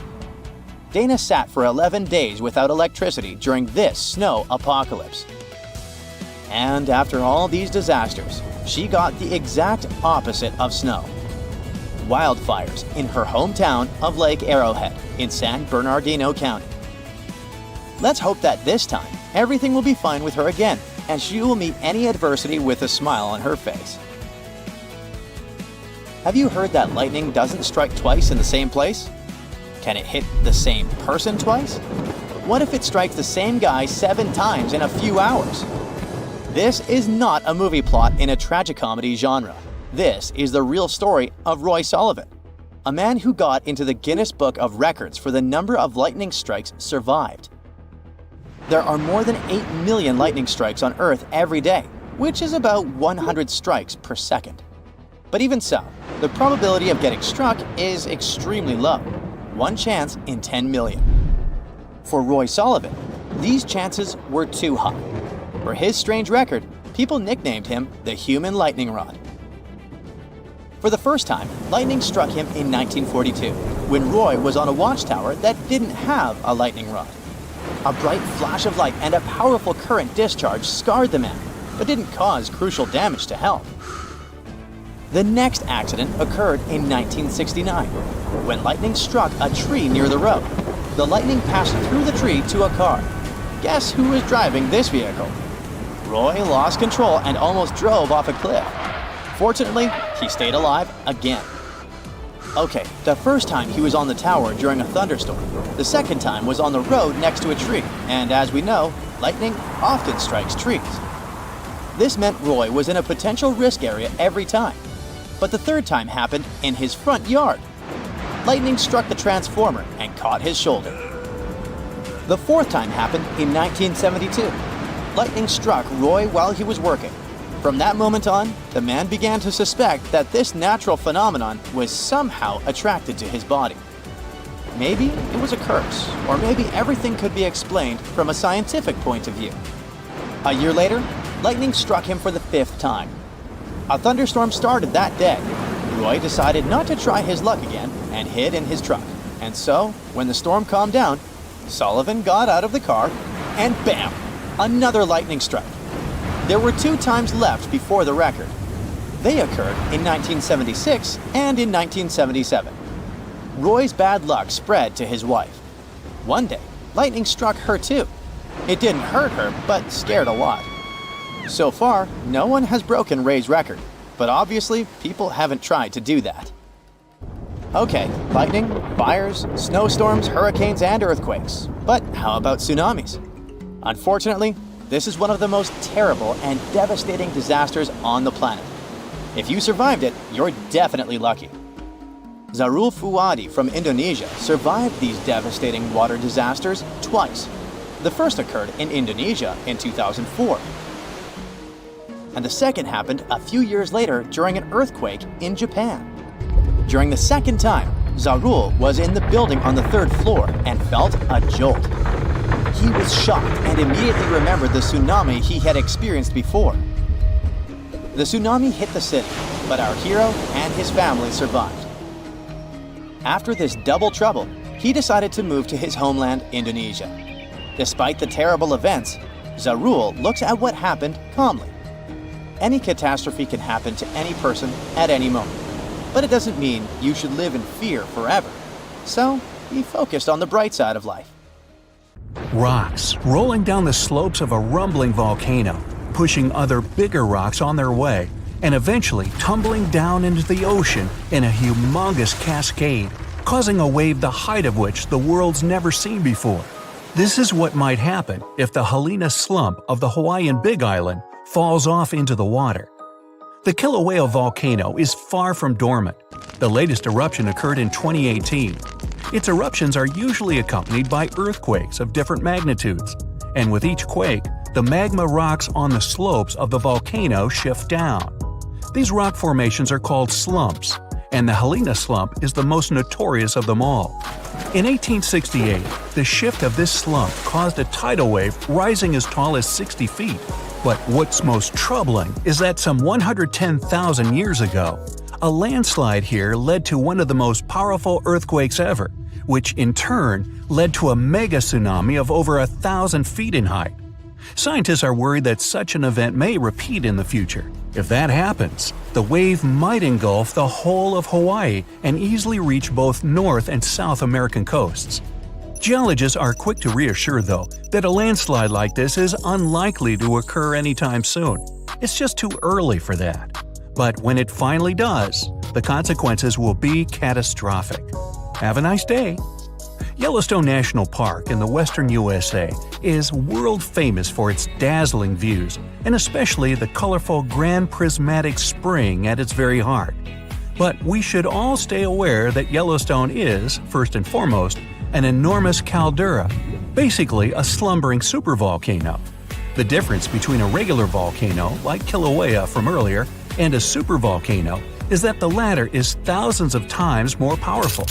Imagine an eruption spewing tons of huge rock and rivers of hot lava, pumping out clouds of ash that make countries stop air travel for weeks. And now multiply all of this by 1,000. This is what a Yellowstone eruption would look like. At first, a huge area in the middle of the national park would shake, crumble, and then blast upwards in a megaton explosion. Lava flows and magma rocks would cover the area of about 40 square miles, roughly half of Washington, D.C. But the greatest danger is the volcanic ash. The ashen plume would rise miles above and get carried by the wind in every direction. Since the eruption would be far from ordinary, the spread and damage would also be much greater than usual. The ash is thick and heavy, so it would cover a vast area in a blanket, destroying crops and even buildings. Worse still, it would spread in the air and block out the sun, leading to a drastic drop in temperature and an artificial winter. Even regular volcanoes can lower temperatures worldwide by a few degrees. A supervolcano may potentially cause a new ice age. Luckily, the chances of Yellowstone supervolcano erupting in the near future, or at all, are extremely low. There have been only 3 of those in the history of Earth, and there's no evidence such a disaster should repeat.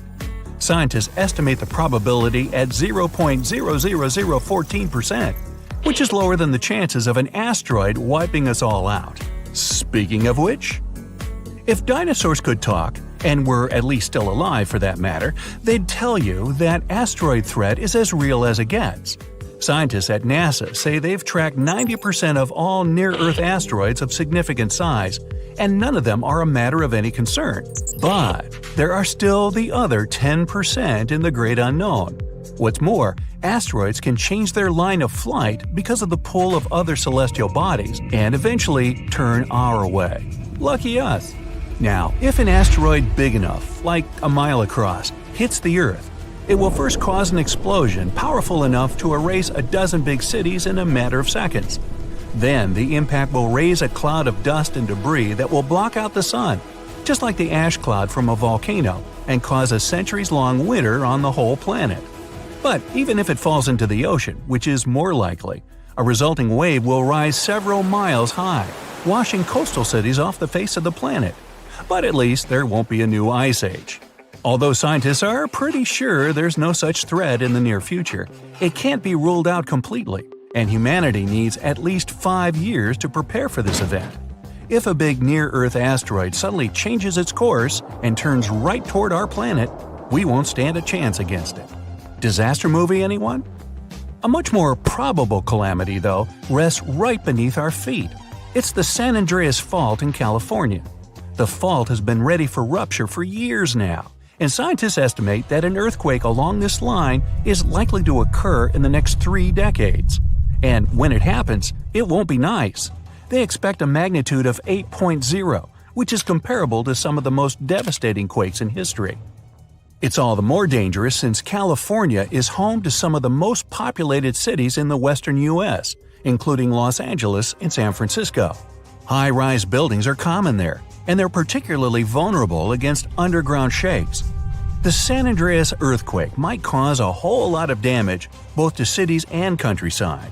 In the worst-case scenario, the ground might break apart, destroying buildings, farms, and changing the landscape altogether. Still, scientists believe that the probability of such a quake is only 7% for the next 30 years. So, there's a rather big chance, 93%, that we'll never see that in our lifetime. Yet, there's another earthquake hazard not so far away from the previous one: the megathrust in Chile. The country sits right above the subduction zone, an area where two tectonic plates meet and go one beneath the other. At the place of their meeting, stress has accumulated because of their continuous movement, and once that strain is too much, a major earthquake occurs. Chile has experienced a lot of quakes in the recent years, and scientists are worried those might be preparing the area for a really big one. They believe a great earthquake is due to happen before the end of the century, and it might be devastating to the coastal area. Even smaller quakes caused tsunamis that flooded the west coast, and a huge one like that is likely to raise a wave of incredible height. On the bright side, Chile now knows to prepare in advance for the coming natural disasters, and geologists are pretty sure people will be able to evacuate before the earthquake strikes. In September of 1859, astronomer Richard Carrington was looking at the sun and suddenly saw a bright flare on its surface. He made a note of it in his records, but only realized how important it was a couple of days later. The energy from that flare reached Earth and struck it directly, causing northern lights to appear above Cuba and burning telegraph lines all around the world. This was dubbed the Carrington event, and it was a solar storm. Such storms hit the Earth fairly often, but none of them were so powerful as the Carrington event, neither before nor after. But in 2012, astronomers registered a similar solar flare whose energy nearly hit our planet once again. If it had been just a week earlier, we'd have been in big trouble. Today, humanity relies on electricity in almost every aspect of life, and a powerful solar storm would mess with the electromagnetic field of Earth a lot. All electric appliances would either shut down or short-circuit, and huge transformers powering basically everything would go out of order for good. It would take years to repair them, and the cost of such a massive blackout would count in trillions of dollars. The worst of it is that science is almost unable to predict solar storms, and even if we could know about them in advance, we'd be powerless to stop them. The flare happens in a matter of seconds, and it takes about 8 minutes for the particles to reach the Earth's atmosphere, causing the disturbance. The power outage would come a bit later, in a day or so, when a massive cloud of plasma gets to our planet. At the moment, there's no protection against solar flares, and the chances of one powerful enough to cut all of our electricity in the next few years are quite high, about 12%. The only good thing about all this is that we now know of such a possibility and can at least prepare in advance.